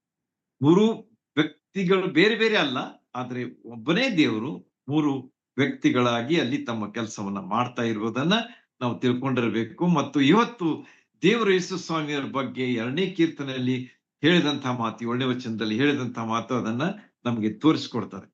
ನಾನು ನಿನ್ನನ್ನು ಪಡ್ಕೊಂಡಿದ್ದೇನೆ ಈ ಹೊತ್ತು ಅಂತ ಹೇಳಿದ್ರೆ ಈಗ ಅಂತಲ್ಲ, ಆದ್ರೆ ಆದಿಯಿಂದಲೇ ಯೇಸು ಸ್ವಾಮಿ ದೇವರ ಮಗನಾಗಿ ನಮಗೆ ಕಂಡು ಬರ್ತಾನೆ, ದೇವಕುಮಾರನಾಗಿ ನಮಗೆ ಕಂಡು ಬರ್ತಾನೆ ಎಂಬುದನ್ನ ಸತ್ಯವೇದದಲ್ಲಿ ಬಹಳಷ್ಟು ವಚನಗಳಿವೆ. ಆದ್ರೆ ಸಮಯದ ಅಭಾವದಿಂದ ಅವುಗಳನ್ನ ನಾನು ಎಲ್ಲ ಹೇಳಲಿಕ್ಕೆ ಆಗುವುದಿಲ್ಲ. ಇಷ್ಟು ನೆನ್ಪಿಟ್ಕೊಂಡಿರಿ ನೀವು, ದಿಸ್ ಇಸ್ ವೆರಿ ಇಂಪಾರ್ಟೆಂಟ್. ಕೇವಲ ಈ ಹೊತ್ತು ಅಂದ್ರೆ ಈ ಕೀರ್ತನೆಯಲ್ಲಿ ಅಂತ ಹೇಳಿ ಅಲ್ಲ, ಯೇಸು ಸ್ವಾಮಿ ಬೆತ್ಲೆಹೇಮಿನಲ್ಲಿ ಹುಟ್ಟಿ ಬಂದಾಗಿನಿ ಅಂತಲ್ಲ, ಆದ್ರೆ ಇದು ಆದಿಯಿಂದಲೇ ಇದ್ದಂತಹ ಒಂದು ಸಂಬಂಧ. ದೇವರು ಯೇಸು ಕ್ರಿಸ್ತರನ್ನ ಆದಿಯಿಂದಲೇ ಪಡ್ಕೊಂಡಿದ್ರು ಎಂಬುದನ್ನ ನಾವು ತಿಳ್ಕೊಳ್ಬೇಕು. ಇದಲ್ಲದೆ ದೇವರು ಯೇಸುವನ್ನು ಸತ್ತೋರೊಳಗಿಂದ ಎಬ್ಬಿಸಿದ್ದರಿಂದ ಆತನು ಇನ್ನೆಂದಿಗೂ ಕೊಳೆಯುವ ಅವಸ್ಥೆಯನ್ನ ತಕ್ಕವನಲ್ಲ ಎಂಬುದರ ವಿಷಯದಲ್ಲಿ ದೇವರು ಹೇಳಿರುವುದೇನೆಂದರೆ ಅಂತ. ಈಗ ಯೇಸು ಸ್ವಾಮಿಯವರ ಪುನರುತ್ಥಾನದ ವಿವರಣೆಯನ್ನ ಸ್ವಲ್ಪ ಕೊಡ್ತಾನೆ. ಯಾಕಂದ್ರೆ ಯೇಸು ಸ್ವಾಮಿ ದೇಹವನ್ನ ಅವರು ಹೂಣಿಟ್ರು. ನಾವು ನೋಡ್ತೇವೆ, ಅರಿಮಥಾಯದ ಯೋಸೆಫ ಮತ್ತು ನಿಕೋದೇಮ ಇವರು ತೆಗೆದುಕೊಂಡು ಯೇಸು ಸ್ವಾಮಿಯ ದೇಹವನ್ನು ಶಿಲುಬೆಯಿಂದ ಇಳಿಸಿ ಅದನ್ನ ತೆಗೆದುಕೊಂಡು ಹೋಗಿ, ಅರಿಮಥಾಯನು ತನಗೋಸ್ಕರವಾಗಿ ಕಲ್ಲಿನಲ್ಲಿ ಕಟ್ಟಿದಂತ ಆ ಒಂದು ಸಮಾಧಿ, ತಾನು ಸತ್ತ ಮೇಲೆ ಅದನ್ನ ಇಡಬೇಕು ಎಂಬಂತಹ ಒಂದು ಇಚ್ಛೆ ಒಂದಿತ್ತು. ಆದ್ರೆ ಅವನು ಇವತ್ತು ಏನ್ ಮಾಡ್ತಾ ಇದ್ದಾನಂತಂದ್ರೆ, ನನ್ನ ಸ್ವಾಮಿಯ ದೇಹವನ್ನು ನಾನು ಅಲ್ಲಿ ಇಡ್ತೇನೆ, ನಂದ್ ಬೇಡ ಈಗ, I will forget myself, but I will keep my Lord's body in my tomb, which I had kept for, which I had reserved for, or which I had prepared for. ಆದ್ರೆ ಅದನ್ನ ಮರೆತು ಆತನ ಏನ್ ಹೇಳ್ತಾನೆ, ಅದು ಬೇಡ ಅಂತ ಹೇಳ್ತಾನೆ. ಈಗ ನನ್ನ ಸ್ವಾಮಿಯ ದೇಹವನ್ನು ಅಲ್ಲಿ ಇಡ್ತೇನೆ ಎಂಬುದಾಗಿ ಆತನು ಹೇಳ್ತಾನೆ. ಅದೇ ರೀತಿಯಾಗಿ ನಿಕೋದೇಮನು ಸಹ ಅಲ್ಲಿ ಸುಗಂಧ ದ್ರವ್ಯಗಳನ್ನ ತೆಗೆದುಕೊಂಡು ಬಂದಿರ್ತಾನೆ, ಅದನ್ನೆಲ್ಲ ಹಚ್ಚಿ ಅವರು ಅಲ್ಲಿ ಇಡುತ್ತಾರೆ ಎಂಬುದಾಗಿ. ಹೀಗೆ 3 ದಿವಸಗಳಾದ್ಮೇಲೆ ಯೇಸು ಸ್ವಾಮಿ ಹೇಳ್ತಾರೆ, ನಿಜ. ಆದ್ರೆ ಇದಕ್ಕೆ ಪುರಾವೆಯಾಗಿ ಪೌಲನು ಹೇಳುವಂತ ಮಾತುಗಳನ್ನ ನಾವು ನೆನಪಿನಲ್ಲಿ ಇಟ್ಕೊಂಡಿರ್ಬೇಕು. ಯೇಸು ಸ್ವಾಮಿಯ ದೇಹ ಕೊಳೆಯಲಿಲ್ಲ. After 3 days he rose again from the dead. ಒಂದ್ ವೇಳೆ ಮನುಷ್ಯ ದೇಹ ಆಗಿದ್ರೆ ಅದು ಕೊಳೆತು ಹೋಗ್ಬಿಡ್ತಿತ್ತು. 3ನೇ ದಿವಸ ಅದೇನಾಗ್ಬಿಡ್ತಿತ್ತು ಅಂತಂದ್ರೆ ಕೊಳೆತು ಹೋಗ್ಬಿಡ್ತಿತ್ತು. ನಾವು ಮಾರ್ತಳು ಮರಿಯರು ಯೇಸು ಸ್ವಾಮಿಗೆ ಹೇಳ್ತಾರೆ, ನಿಮ್ಗೆ ಗೊತ್ತಲ್ಲ, 4 ದಿವಸಗಳಾಗಿದ್ದು ಈಗ ವಾಸನೆ ಸಹ ಬರ್ತಿರಬಹುದು ಎಂಬುದಾಗಿ ಅವ್ರು ಹೇಳ್ತಾರೆ. ಯೇಸು ಸ್ವಾಮಿ ಅವರು ಅಲ್ಲಿ ಹೋದಾಗ ಬೆಥಾನ್ಯದ ಲಾಜರನ ಒಂದು ಸಮಾಧಿಯ ಬಳಿಗೆ ಹೋಗ್ತಿರುವಾಗ ಈ ಮಾತನ್ನ ಅವ್ರು ಹೇಳ್ತಾರೆ. ಅಂದ್ರೆ 4 ದಿವಸಗಳಾದ್ಮೇಲೆ ನಾತ ಶುರು ಆಗ್ಬಿಡ್ತದೆ ಅಂತ ಅದರ ಅರ್ಥ. ಆದ್ರೆ ಇಲ್ಲಿ ನಾವು ಯೇಸು ಸ್ವಾಮಿಯವರ ಬಗ್ಗೆ ಹೇಳುವಂತಹ ಮಾತುಗಳನ್ನ ಎಷ್ಟು ವಿಶೇಷ ಎಂಬುದನ್ನು ತಿಳ್ಕೊಂಡಿರ್ಬೇಕು. ಆತನು ಇನ್ನೆಂದಿಗೂ ಕೊಳೆಯುವ ಅವಸ್ಥೆಯನ್ನು ಸೇರತಕ್ಕವನಲ್ಲವೆಂಬುದರ ವಿಷಯದಲ್ಲಿ ದೇವರು ಹೇಳಿರುವುದೇನೆಂದರೆ ಅಂತ ಹೇಳಿ ದಾವೀದನಿಗೆ ಈ ಮಾತನ್ನ ದೇವರು ಹೇಳಿದ್ದಾನೆ. ಅದು ಸಹ ಮತ್ತೊಂದು ಕೀರ್ತನೆಯಲ್ಲಿ ನಮಗೆ ಕಂಡು ಬರ್ತದೆ, 16ನೇ ಕೀರ್ತನೆ 10ನೇ ಅಧ್ಯಾಯದಲ್ಲಿ. ಅಲ್ಲಿ ಆತನು ಹೇಳಿದಂತಹ ಮಾತು ಏನಂತಂದ್ರೆ, ದಾವೀದನಿಗೆ ಖಂಡಿತವಾಗಿ ವಾಗ್ದಾನ ಮಾಡಿದ ಕೃಪಾವರಗಳನ್ನ ನಿಮಗೆ ಕೊಡುತ್ತೇನೆ, ಅವು ನಂಬಿಕೆಯಾದವುಗಳೇ ಎಂಬುದನ್ನ. ಅದಕ್ಕನುಸಾರವಾಗಿ ಆತನು, ನೀನು ನಿನ್ನ ಪ್ರಿಯನಿಗೆ ಕೊಳೆಯುವ ಅವಸ್ಥೆಯನ್ನ ನೋಡುಗೊಡಿಸುವುದಿಲ್ಲವೆಂದು ಬೇರೊಂದು ಕೀರ್ತನೆಯಲ್ಲಿ ಹೇಳಿದ್ದಾನೆ. ದಾವೀದನಾದರೂ ತನ್ನ ಸಕಾಲದವರಿಗೆ ಸೇವೆ ಮಾಡಿದ ನಂತರ ದೈವ ಸಂಕಲ್ಪದಿಂದ ನಿದ್ದೆ ಹೋಗಿ ತನ್ನ ಪಿತೃಗಳ ಬಳಿಗೆ ಇಡಲ್ಪಟ್ಟು ಕೊಳೆಯುವ ಅವಸ್ಥೆಯನ್ನ ಅನುಭವಿಸಿದನು. ದಾವೀದನ ಕೀರ್ತನೆ 16ನೇ ಅಧ್ಯಾಯ 10ನೇ ವಚನದಲ್ಲಿ ಏನ್ ನಾವು ನೋಡ್ತೀವಿ ಅಂತಂದ್ರೆ ದಾವೀದನ ವಿಷಯವಾಗಿ ನೋಡ್ತೀವಿ. ಅವನು ಹೇಳ್ತಾರೆ ನೋಡಿಲ್ಲ, ಸಕಾಲದವರ ಸೇವೆ ಮಾಡದ, ದೇವ ಸಂಕಲ್ಪದಿಂದ ನಿದ್ರೆ ಹೋದ ಅಂದ್ರೆ ಸತ್ತು ಹೋದ, ಆಮೇಲೆ ಪಿತೃಗಳ ಬಳಿಯಲ್ಲಿ ಇಡಲ್ಪಟ್ಟು ಕೊಳೆಯುವ ಅವಸ್ಥೆಯನ್ನ ಅನುಭವಿಸಿದ. ಆದರೆ ಅದಕ್ಕಿಂತ ಮೇಲಿನ ವಚನದಲ್ಲಿ ನಾವು ನೋಡಿದ್ದೇವೆ, ಈಗಾಗಲೇ ಓದಿದ್ದೇವೆ. ಅಲ್ಲಿ ಏನು ಹೇಳ್ತಾನೆ ಅಂತಂದ್ರೆ, ದಾವೀದನಿಗೆ ಖಂಡಿತವಾಗಿ ವಾಗ್ದಾನ ಮಾಡಿದ ಕೃಪಾವರಗಳನ್ನು ನಿಮಗೆ ಕೊಡುತ್ತೇನೆ. ಲಕ್ಷ್ಯ ಕೊಟ್ಟು ಕೇಳ್ರಿ, ಯಾಕಂದ್ರೆ ಎಕ್ಸ್ಪ್ಲನೇಷನ್ ನಾನು ಮೇಲಿನ ಮೇಲೆ ಹೇಳಕ್ ಆಗುದಿಲ್ಲ, ಒಂದೇ ಸಲ ಹೇಳ್ಬೇಕಾಗ್ತದೆ, ಸಮಯ ದಾಟ್ತಾ ಇದೆ. ಆದ ಕಾರಣ ಇದರಲ್ಲಿ ಬಹಳ ಅರ್ಥ ಇದೆ, ಅದನ್ನ ನಾವು ತಿಳ್ಕೊಂಡಿರ್ಬೇಕು. 2 ವಿಷಯಗಳು, 16ನೇ ಅಧ್ಯಾಯ 10ನೇ ವಚನ, ಅದು ದಾವೀದನ ವಿಷಯವಾಗಾಯ್ತು. ಆದ್ರೆ ಇಲ್ಲಿ ಆತನು ಹೇಳ್ತಾ ಇದ್ದಾನೆ ಏನಂತಂದ್ರೆ, ಸತ್ತೋರೊಳಗಿಂದ ದಾವೀದನು ಖಂಡಿತವಾಗಿ ವಾಗ್ದಾನ ಮಾಡಿದ ಕೃಪಾವರಗಳನ್ನು ನಿಮಗೆ ಕೊಡ್ತೇನೆ ಅಂತ ಹೇಳಿ. ಅದರ ಅರ್ಥ ಏನು? ಅದು ಯಾವ ಭಾಗದ್ದು? ಅದು ಯಾವ್ದಂತಂದ್ರೆ ಯೆಶಾಯನ ಪ್ರವಾದನೆ ಗ್ರಂಥ 55ನೇ ಅಧ್ಯಾಯ 3ನೇ ವಚನ. ಸತ್ಯವೇದವರು ಓದಬಹುದು ಅಥವಾ ಆಮೇಲೆ ಅದನ್ನು ವೆರಿಫೈ ಮಾಡ್ರಿ. ಅದು 55ನೇ ಅಧ್ಯಾಯ 3ರಲ್ಲಿ ದಾವೀದನಿಗೆ ವಾಗ್ದಾನ ಮಾಡಿದಂತ ಕೃಪಾವರ ಅಂತ ಹೇಳಿ, ದಾವೀದನಿಗೆ ದೇವರು ಮಾಡಿದ ಅಂತ ಹೇಳಿ ಯೆಶಾಯನ ಹೇಳ್ತಾ ಇದ್ದಾನೆ. 55ನೇ ಅಧ್ಯಾಯ 3ನೇ ವಚನದಲ್ಲಿ ಹೇಳ್ತಾ ಇದ್ದಾನೆ. ಅಂದ್ರೆ ದಾವೀದನಿಗೆ ದೇವರು ಕೃಪಾವರವನ್ನ ವಾಗ್ದಾನ ಮಾಡಿದ್ದ. ಆ ವಾಗ್ದಾನ ಏನಾಗಿತ್ತಂತಂದ್ರೆ ನಿತ್ಯವಾದಂತಹ ರಾಜ್ಯ, ಎವರ್ ಲಾಸ್ಟಿಂಗ್ ಕಿಂಗ್ಡಮ್ ಎಂಬುದನ್ನ ಮೊದಲನೇ ಅಂಶ ನೆನ್ಪಿಟ್ಕೊಡ್ರಿ. ದಾವೀದನಿಗೆ ಕೃಪಾವರ ವಾಗ್ದಾನ ಮಾಡಿದಂತಹ ಕೃಪಾವರ ಯಾವುದಾಗಿತ್ತಂತಂದ್ರೆ ನಿತ್ಯವಾದಂತಹ ರಾಜ್ಯ. ದಾವೀದನಾದ್ರೂ ರಾಜ್ಯ ಆಳಿದ 40 ವರ್ಷ ಅಷ್ಟೇ. ಆಮೇಲೆ ಅವನು ಸತ್ತ, ಅವನು ಹೂಣಿಟ್ರು, ಆಮೇಲೆ ಅವನು ಕೊಳೆತು ಹೋದ, ಅಂದ್ರೆ ಅವಸ್ಥೆಯನ್ನು ಮುಟ್ಟಿ ದಾಟಿ ಹೋಗ್ಬಿಟ್ಟ. ಆದರೆ ಅವನಿಗೆ ಮಾಡಿದಂತಹ ವಾಗ್ದಾನದ ಕೃಪಾವರ ಏನಾಗಿತ್ತಂತಂದ್ರೆ ನಿತ್ಯವಾದಂತಹ ರಾಜ್ಯ. ನಿತ್ಯವಾದಂತಹ ರಾಜ್ಯ ಅಂತಂದ್ರೆ ಅದು ಏನಾಗಿತ್ತು ಅಂತೇಳಿ ನಾವು ಸ್ವಲ್ಪ ತಿಳ್ಕೋಣ. ಮೊದಲನೇ ಅಂಶ, ದೇವರು 55ನೇ ಅಧ್ಯಾಯ 3ನೇ ವಚನ, ಯೆಶಾಯನ ಪ್ರವಾದನೆ, ಅಲ್ಲಿ ಹೇಳಿದಂತ ಮಾತು, ದಾವೀದನಿಗೆ ದೇವರು ವಾಗ್ದಾನ ಮಾಡಿದ. ಆ ವಾಗ್ದಾನ ಏನಾಗಿತ್ತು? ದೇವರ ಕೃಪಾವರ. ದೇವರ ಕೃಪಾವರ ಅಂತಂದ್ರೆ ಏನು? ನಿತ್ಯವಾದಂಥ ರಾಜ್ಯ. ನಿತ್ಯವಾದಂಥ ರಾಜ್ಯ ಅಂತಂದ್ರೆ ಏನು ಅಂತ ಹೇಳಿ ನಾವು ಸ್ವಲ್ಪ ತಿಳ್ಕೊಂಡು, ದಾವೀದನು ಸತ್ತ ಮೇಲೆ 400 ವರ್ಷಗಳಿಗಿಂತ ಹೆಚ್ಚು ಕಳೆದು ಹೋದ ಮೇಲೆ ಏನಾಯ್ತಂತಂದ್ರೆ ಇಸ್ರಾಯೇಲರಲ್ಲಿ ಅರಸನಿರ್ಲಿಲ್ಲ. ಯಾಕಂದ್ರೆ ನಿಮ್ಗೆ ಗೊತ್ತದ ಏನೇನಾಯ್ತು ಅಂತ ಹೇಳಿ. ಅರಸುಗಳ ಪುಸ್ತಕದಲ್ಲಿ ನೀವು ಪೂರ್ವಕಾಲ ವೃತ್ತಾಂತ ಇವೆಲ್ಲವುಗಳಲ್ಲಿ ನೋಡ್ತೀರಿ.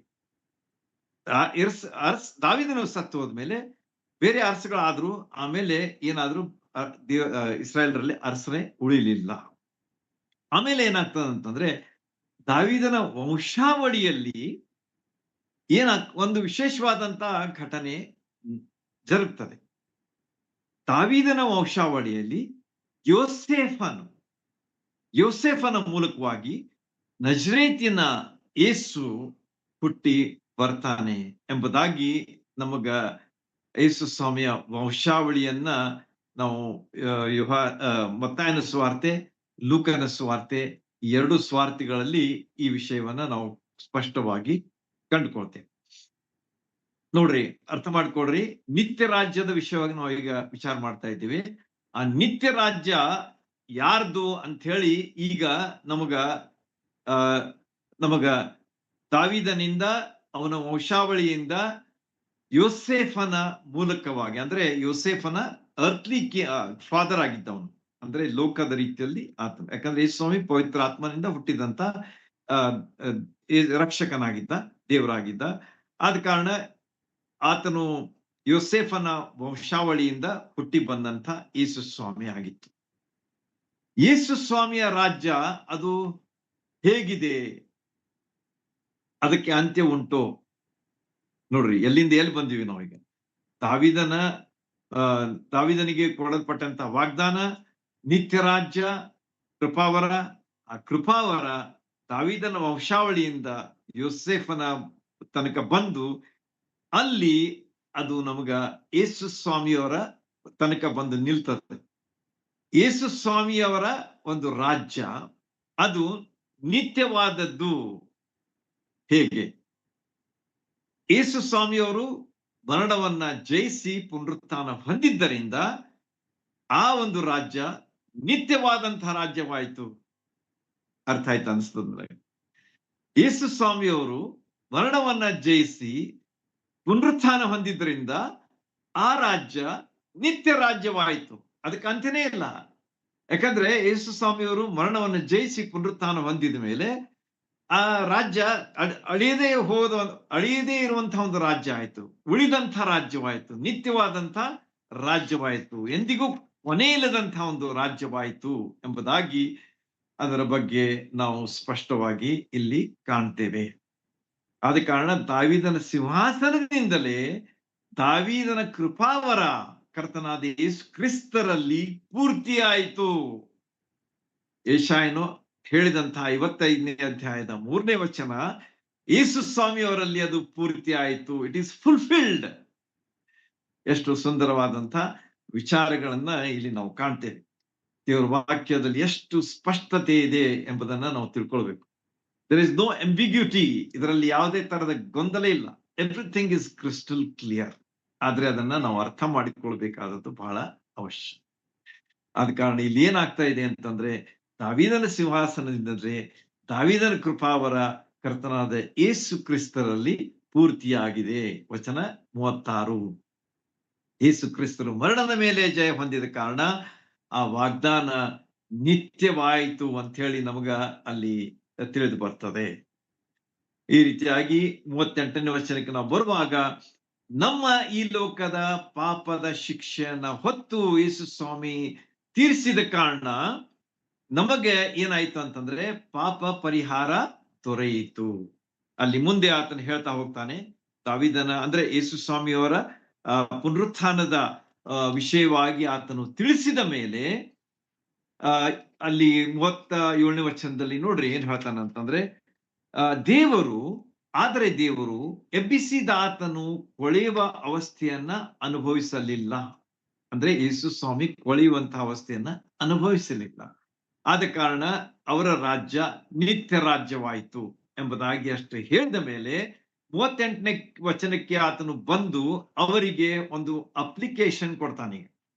ಅದನ್ನು ಯಾವ ರೀತಿಯಾಗಿ ನೀವು ಅನ್ವಯಿಸಿಕೊಳ್ಬೇಕು, ಆಮೇಲೆ ಒಂದು ಅಪೀಲ್ ಸಹ ಮಾಡ್ತಾನೆ, ಅಂದ್ರೆ ಮನವಿಯನ್ನು ಸಹ ಮಾಡ್ತಾನೆ. ಅದೇನಂತ ಹೇಳಿ ಸ್ವಲ್ಪ ನಾವು ನೋಡಿ ತಿಳ್ಕೊಂಡು, ಆದ್ರಿಂದ ಸಹೋದರರೇ, ಆತನ ಮೂಲಕವಾಗಿ ಪಾಪ ಪರಿಹಾರವು ದೊರೆಯುತ್ತದೆಂದು ನಿಮಗೆ ಸಾರೋಣವಾಗುತ್ತದೆಂದು ನಿಮ್ಗೆ ತಿಳಿದಿರಲಿ.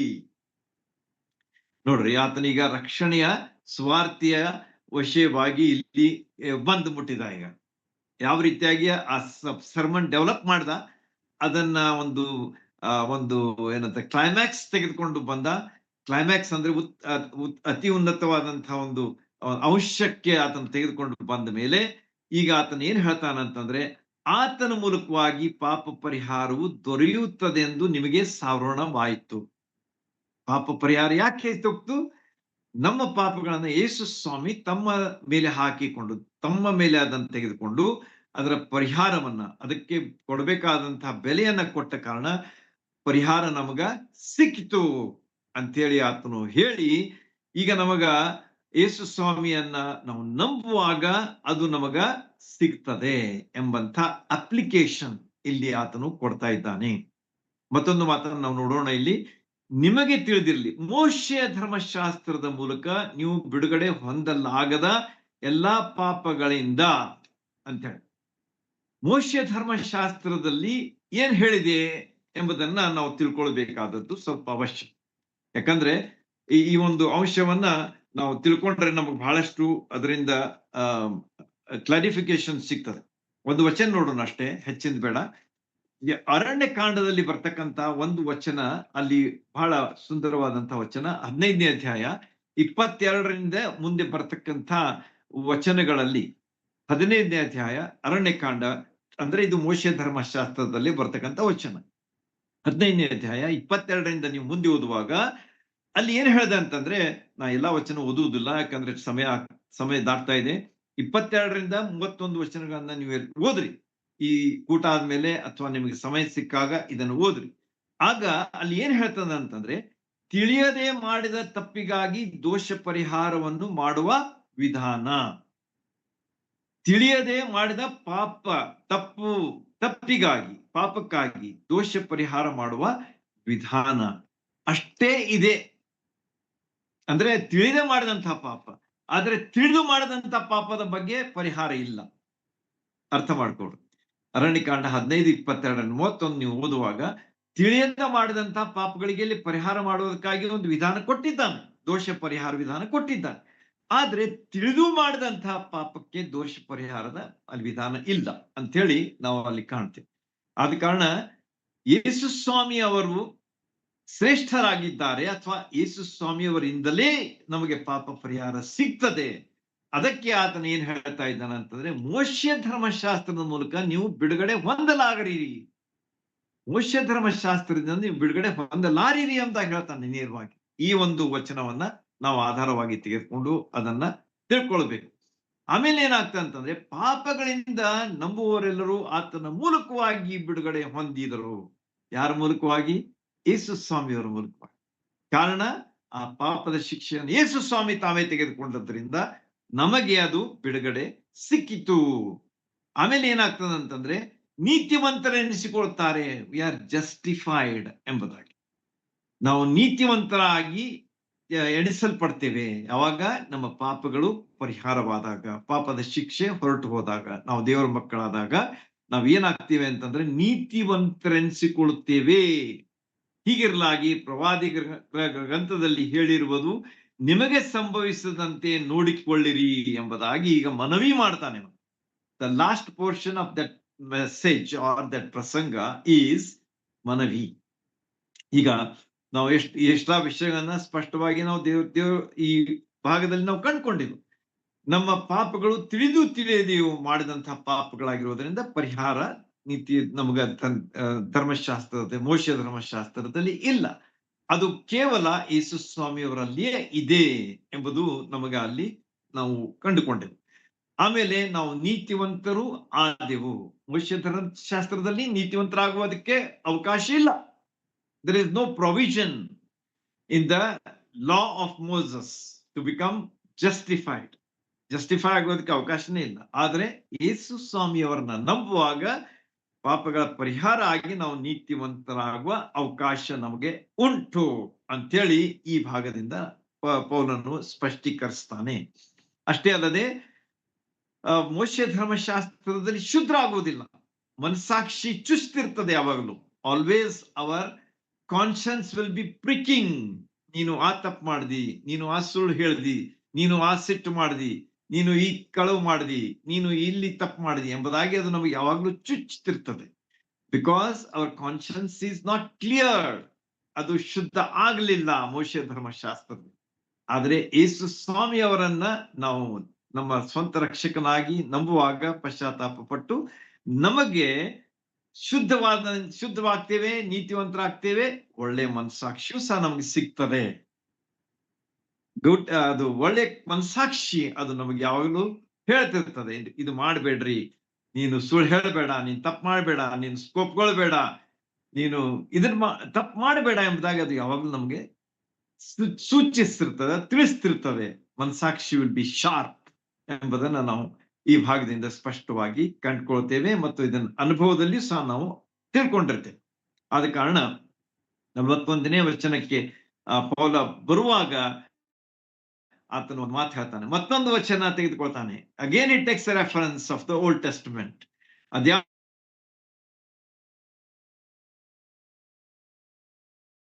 ಯಾವ್ದಂತಂದ್ರೆ ಹಬಕ್ಕೂಕ ನೀವು ಬರೆದಂತಹ ಒಂದು ಪುಸ್ತಕ, ಮೊದಲೇ ಅಧ್ಯಾಯ 5ನೇ ವಚನದಲ್ಲಿ ಇದಿದೆ. Habakkuk the minor prophet, first chapter verse 5. ಅಲ್ಲೇನೇ ಹೇಳ್ತಾನೆ ನೋಡ್ರಿ, ಎಲೆ ತಿರಸ್ಕಾರ ಮಾಡುವವರೇ ಆಶ್ಚರ್ಯ ಪಡ್ರಿ. ಇಷ್ಟೆಲ್ಲಾ ತಿಳ್ಕೊಂಡ ಮೇಲೆ ದೇವರು ನಿಮಗೋಸ್ಕರ ಮಾಡಿದಂತ ಇಷ್ಟು ದೊಡ್ಡ ಒಂದು ಪೂರೈಕೆಯನ್ನ ನೀವು ತಿಳ್ಕೊಂಡ ಮೇಲೆ ತಿರಸ್ಕಾರ ಮಾಡಬೇಡ್ರಿ, ಆಶ್ಚರ್ಯ ಪಡ್ರಿ, ಇಲ್ದೆ ಹೋದ್ರೆ ನಾಶವಾಗಿ ಹೋದಿರಿ ಅಂತ ಹೇಳ್ತಾನೆ. ಈ ಒಂದು ಯೋಜನೆಯನ್ನ ನೀವು ಸ್ವೀಕರಿಸದಿದ್ರೆ, ನೀವು ಮೋಶೆ ಧರ್ಮಶಾಸ್ತ್ರದಲ್ಲಿಯೇ ಮುಳುಗಿ ಹೋದ್ರೆ ನಿಮ್ಮ ಪರಿಸ್ಥಿತಿ ಏನಾಗ್ತದ ಅಂತಂದ್ರೆ ನಾಶವಾಗಿ ಹೋಗ್ತೀರಿ ಅಂತ ಹೇಳ್ತಾ ನೇರವಾಗಿ ಅವ್ರ ಮುಖದ ಮೇಲೆ ಹೇಳ್ತಾ ಇದ್ದಾನೆ. ಅಪ್ಲಿಕೇಶನ್ ಕೊಡ್ತಾ ಇದ್ದಾನೆ, ಆಮೇಲೆ ಮನವಿಯನ್ನು ಸಹ ಮಾಡ್ತಾ ಇದ್ದಾನೆ. ನಿಮ್ಮ ಕಾಲದಲ್ಲಿ ನಾನು ಒಂದು ಕಾರ್ಯವನ್ನು ಮಾಡುವೆನು, ಆ ಕಾರ್ಯವನ್ನು ಒಬ್ಬನು ನಿಮಗೆ ವಿವರಿಸಿದರೂ ನೀವು ಅದನ್ನು ಎಷ್ಟು ಮಾತ್ರವೂ ನಂಬುವುದಿಲ್ಲ ಎಂಬುದು ಎಂದು ಹೇಳಿದನು. ಹಬಕ್ಕೂಕನು ಎಷ್ಟೋ ವರ್ಷಗಳ ಹಿಂದೆ ಈ ಯಹೂದ್ಯರ ಬಗ್ಗೆ ಅದನ್ನ ತಿಳಿಸಿದ್ದನು ಅಂತೇಳಿ ಈ ಭಾಗ ನಮಗೆ ತೋರಿಸ್ಕೊಡ್ತದೆ. ಆ ಕಾಲದಲ್ಲಿ ಒಂದು ಕಾರ್ಯವನ್ನು ಮಾಡುವೆನು ಅಂತಂದ್ರೆ ಯೇಸು ಸ್ವಾಮಿಯವರ ಮೂಲಕವಾಗಿ ಆ ಕಾರ್ಯ ಮಾಡ್ತೇನೆ, ಅದನ್ನ ನೀವು ಎಷ್ಟು ಮಾತ್ರ ನಂಬುವುದಿಲ್ಲ, ಆ ಯೇಸು ಸ್ವಾಮಿಯವರು ನೀವು ನಂಬುವುದಿಲ್ಲ ಅಂತೇಳಿ ಅದನ್ನು ಹಬಕ್ಕೂಕ 1:5 ಮೂಲಕವಾಗಿ ಅವರಿಗೆ ತೋರಿಸಿಕೊಡ್ತಾನೆ. ಆಮೇಲೆ 42ನೇ ವಚನಕ್ಕೆ ಬರುವಾಗ, ಪೌಲ ಬಾರ್ನಬನು ಸಭಾಮಂದಿರದಲ್ಲಿ ಬಿಟ್ಟು ಹೋಗುತ್ತಿರಲಾಗಿ ಜನರು ಈ ಮಾತುಗಳನ್ನು ಬರುವ ಸಂಪತ್ತಿನದಲ್ಲಿಯೂ ನಮಗೆ ಹೇಳಬೇಕೆಂದು ಕೇಳಿಕೊಂಡ್ರು.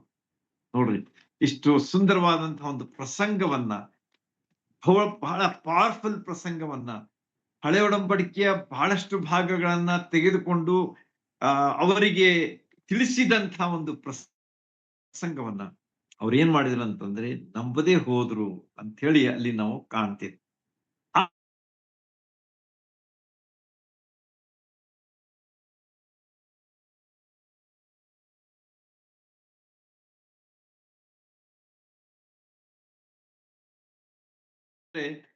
ಸಭೆ ಮುಗಿದ ತರುವಾಯ ಯಹೂದ್ಯರಲ್ಲಿ ಭಕ್ತರಾಗಿದ್ದ ಯಹೂದ್ಯ ಮತಾವಲಂಬಿಗಳಲ್ಲಿ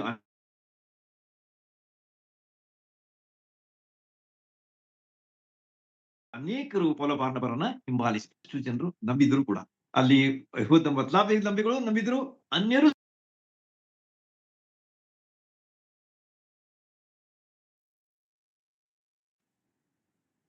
ಈ ರೀತಿಯಾಗಿ ನಮಗ ಈ ಒಂದು ಪ್ರಸಂಗದ ಅಂತ್ಯಭಾಗದಲ್ಲಿ ಆದಂತಹ ಒಂದು ಪರಿಣಾಮ ನಮಗೆ ಇಲ್ಲಿ ಕಂಡು ಬರ್ತದೆ.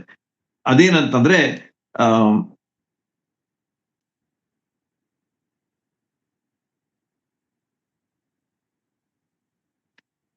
ಅದೇನಂತಂದ್ರೆ ಬಹಳಷ್ಟು ಜನರು ಪೌಲ ಬಾರ್ನಬರನ್ನ ಹಿಂಬಾಲಿಸಿದರು ಅಂತ ಹೇಳಿ, ಯಹೂದ್ಯ ಭಕ್ತರವರು ಮತ್ತು ಮತಾವಲಂಬಿಗಳು ಮತ್ತು ಅನೇಕರು ಅಂತ ಹೇಳಿ ಅಲ್ಲಿ ಸ್ಪಷ್ಟವಾಗಿ ಹೇಳಲಾಗಿದೆ. ಅಷ್ಟೇ ಅಲ್ಲದೆ ಅನ್ಯರು ಅವರಿಗೆ ರಿಕ್ವೆಸ್ಟ್ ಮಾಡ್ತಾರೆ, ಏನಂತ ಹೇಳಿ, ನೆಕ್ಸ್ಟ್ ವೀಕ್ ನೀವು ಬರ್ತೀರಿ, ಮತ್ ನಮ್ಗೆ ಹೇಳ್ರಿ ದೇವ್ರ ವಾಕ್ಯ. ನೋಡ್ರಿ ಎಷ್ಟು repeat, there is a demand for the gospel of the Lord Jesus Christ, the word of the Lord. ದೇವರ ವಾಕ್ಯಕ್ಕೆ, ಸ್ವಾರ್ಥಗೆ ಅಲ್ಲಿ ಎಷ್ಟು ಒಂದು ಬೇಡಿಕೆ ಬಂತು ಅಂತ ಹೇಳಿ ಇದರಿಂದ ನಾವು ಕಂಡುಕೊಳ್ತೇವೆ. ಆದ ಕಾರಣ ದೇವ್ರ ವಾಕ್ಯ ನಾವು ಹೇಳುವುದು ಬಹಳಷ್ಟಿದೆ, ಅದಕ್ಕೆ ಯಾವಾಗಲೂ ಡಿಮಾಂಡ್ ಇದೆ, ಆದ್ರೆ ನಾವು ಅದನ್ನ ಹೇಳಲಿಕ್ಕೆ ಸಿದ್ಧರಿದ್ದೇವೋ ಎಂಬುದನ್ನ ನಾವು ಪರೀಕ್ಷೆ ಮಾಡಿ ತಿಳ್ಕೊಳ್ಬೇಕು. We should examine our selves. ನಾವೇನ್ ಮಾಡ್ತಾ ಇದ್ದೀವಿ? ದೇವರ ವಾಕ್ಯ ಅಭ್ಯಾಸ ಮಾಡ್ತಾ ಇದ್ದೀವೋ? ದೇವರ ವಾಕ್ಯವನ್ನು ಇತರಿಗೆ ಹೇಳ್ತಾ ಇದ್ದೀವೋ? ದೇವರ ವಾಕ್ಯದ ವಿವರಣೆಯನ್ನು ನಾವು ಕೊಡ್ತಾ ಇದ್ದೇವೋ ಎಂಬುದು ನಮಗೆ ಬಿದ್ದಿರುವಂತಹ ಒಂದು ಪ್ರಶ್ನೆ. ಅಲ್ಲಿ ಒಂದು ದೊಡ್ಡ ಒಂದು ಬೇಡಿಕೆಯಲ್ಲಿ ಅವರಿಗೆ ಉಂಟಾಯಿತು ಅಂತ ಹೇಳಿ ಇದರಿಂದ ನಾವು ಸ್ಪಷ್ಟವಾಗಿ 42ರಿಂದ 44 ವಚನಗಳಲ್ಲಿ 43 ವಚನಗಳ ಇವರು ಅವರ ಸಂಗಡ ಮಾತಾಡಿ, ಯಾರು? ಪೌಲ ಬಾರ್ನಬರು ಆ ಎಲ್ಲಾ ಜನರು ಕೂಡ ಮಾತಾಡಿದ್ರು. ಈಗ ಆ 6 ಜನರವರು ಮತಾಸಕ್ತಿ ಇದ್ದವರು ಮತ್ತು ಅನ್ಯರು ಇವರೆಲ್ಲ ಕೂಡಿ ಅಲ್ಲಿದ್ದಾಗ ಅವ್ರು ಕೂಡ, ಅಂದ್ರೆ ಅವರೆಲ್ಲ ಏನಾದ್ರು ಒಂದಾದ್ರಿ. ಕೆಲವರು ಅಂದ್ರೆ ಯೇಸುಸ್ವಾಮಿ ನಂಬಿ ಮುಂದೆ ಬಂದಂತವರ ಒಂದು ಗುಂಪು ಬೇರೆ ಆಯ್ತು. ಅವರಿಗೆ ಹೇಳಿದಂತಹ ಮಾತು ಎಷ್ಟು ವಿಶೇಷ ಅಂತ ಹೇಳಿ ಇಲ್ಲಿ ನಾವು ಕಂಡುಕೊಳ್ಬೇಕು. ಇವರು ಅವರ ಸಂಗಡ ಮಾತಾಡಿ ದೇವರ ಕೃಪಾಶ್ರಯದಲ್ಲಿ ನೆಲೆಗೊಂಡಿರಬೇಕೆಂದು ಅವರನ್ನ ಪ್ರೋತ್ಸಾಹಿಸಿದರು. This is very important. ಈ ಪ್ರೋತ್ಸಾಹದ ಅಗತ್ಯತೆ ಬಹಳಷ್ಟು ಇತ್ತು ಅಲ್ಲಿ ಅಂತ ಹೇಳಿ ನಾವು ಕಾಣ್ತೇವೆ. ಯಾಕಂದ್ರೆ ಹಿಂಸೆ ನಡೀತಾ ಇತ್ತು, ದೇವ ಜನರನ್ನು ಕೊಲ್ತಾ ಇದ್ರು, ಅಪೋಸ್ತಲರನ್ನು ಕೊಲ್ತಾ ಇದ್ರು, ಹಿಂಸೆ ಆಗ್ತಾ ಇತ್ತು, ಸೆರೆಯೊಳಗೆ ಹಾಕ್ತಾ ಇದ್ರು, ಹಿಂಸೆ ಕೊಡ್ತಾ ಇದ್ರು. ಇಂಥ ಸಂದರ್ಭದಲ್ಲಿ ಮುಂದೆ ಬಂದಂತಹ ಈ ಜನರಿಗೆ ಪ್ರೋತ್ಸಾಹದ ಅಗತ್ಯತೆ ಇತ್ತು. ಈ ದಿವಸಗಳಲ್ಲಿ ಸಹ ನಾವು ಇತರರಿಗೆ ಪ್ರೋತ್ಸಾಹ ಕೊಡುವಂಥದ್ದು ಬಹಳ ಅವಶ್ಯ.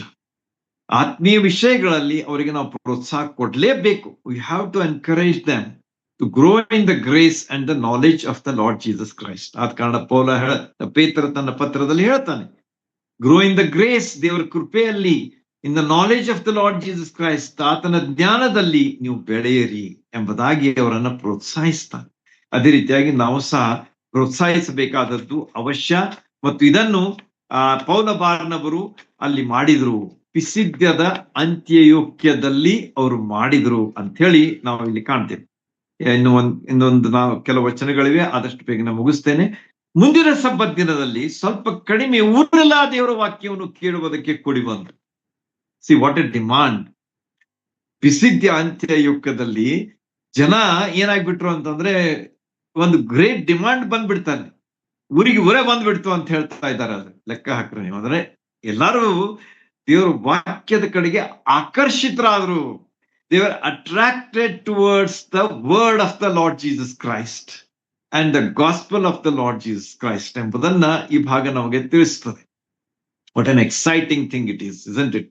ಊರಿಗೆ ಊರೇ ಅಲ್ಲಿ ಕೂಡಿ ಬರ್ತಾ ಇದೆ ಅಂತ ಹೇಳಿ ಅಲ್ಲಿ ಅವ್ರು ಹೇಳ್ತಾ ಇದ್ದಾರೆ. ಆಗ ಏನಾಯ್ತು ಅಂತಂದ್ರೆ ಹೆಚ್ಚು ಕಡಿಮೆ ಊರೆಲ್ಲಾ ದೇವರ ವಾಕ್ಯವನ್ನು ಕೇಳುವುದಕ್ಕೆ ಕೂಡಿ ಬಂತು. ಆದರೆ ನೋಡ್ರಿ, ಸೈತಾನನು ಸಹ ಅಷ್ಟೇ ಆಕ್ಟಿವ್ ಇದ್ದಾನಂತ ನಾನು ಕಳೆದ ವಾರ ಹೇಳ್ತೀನಿ ನಿಮಗೆ.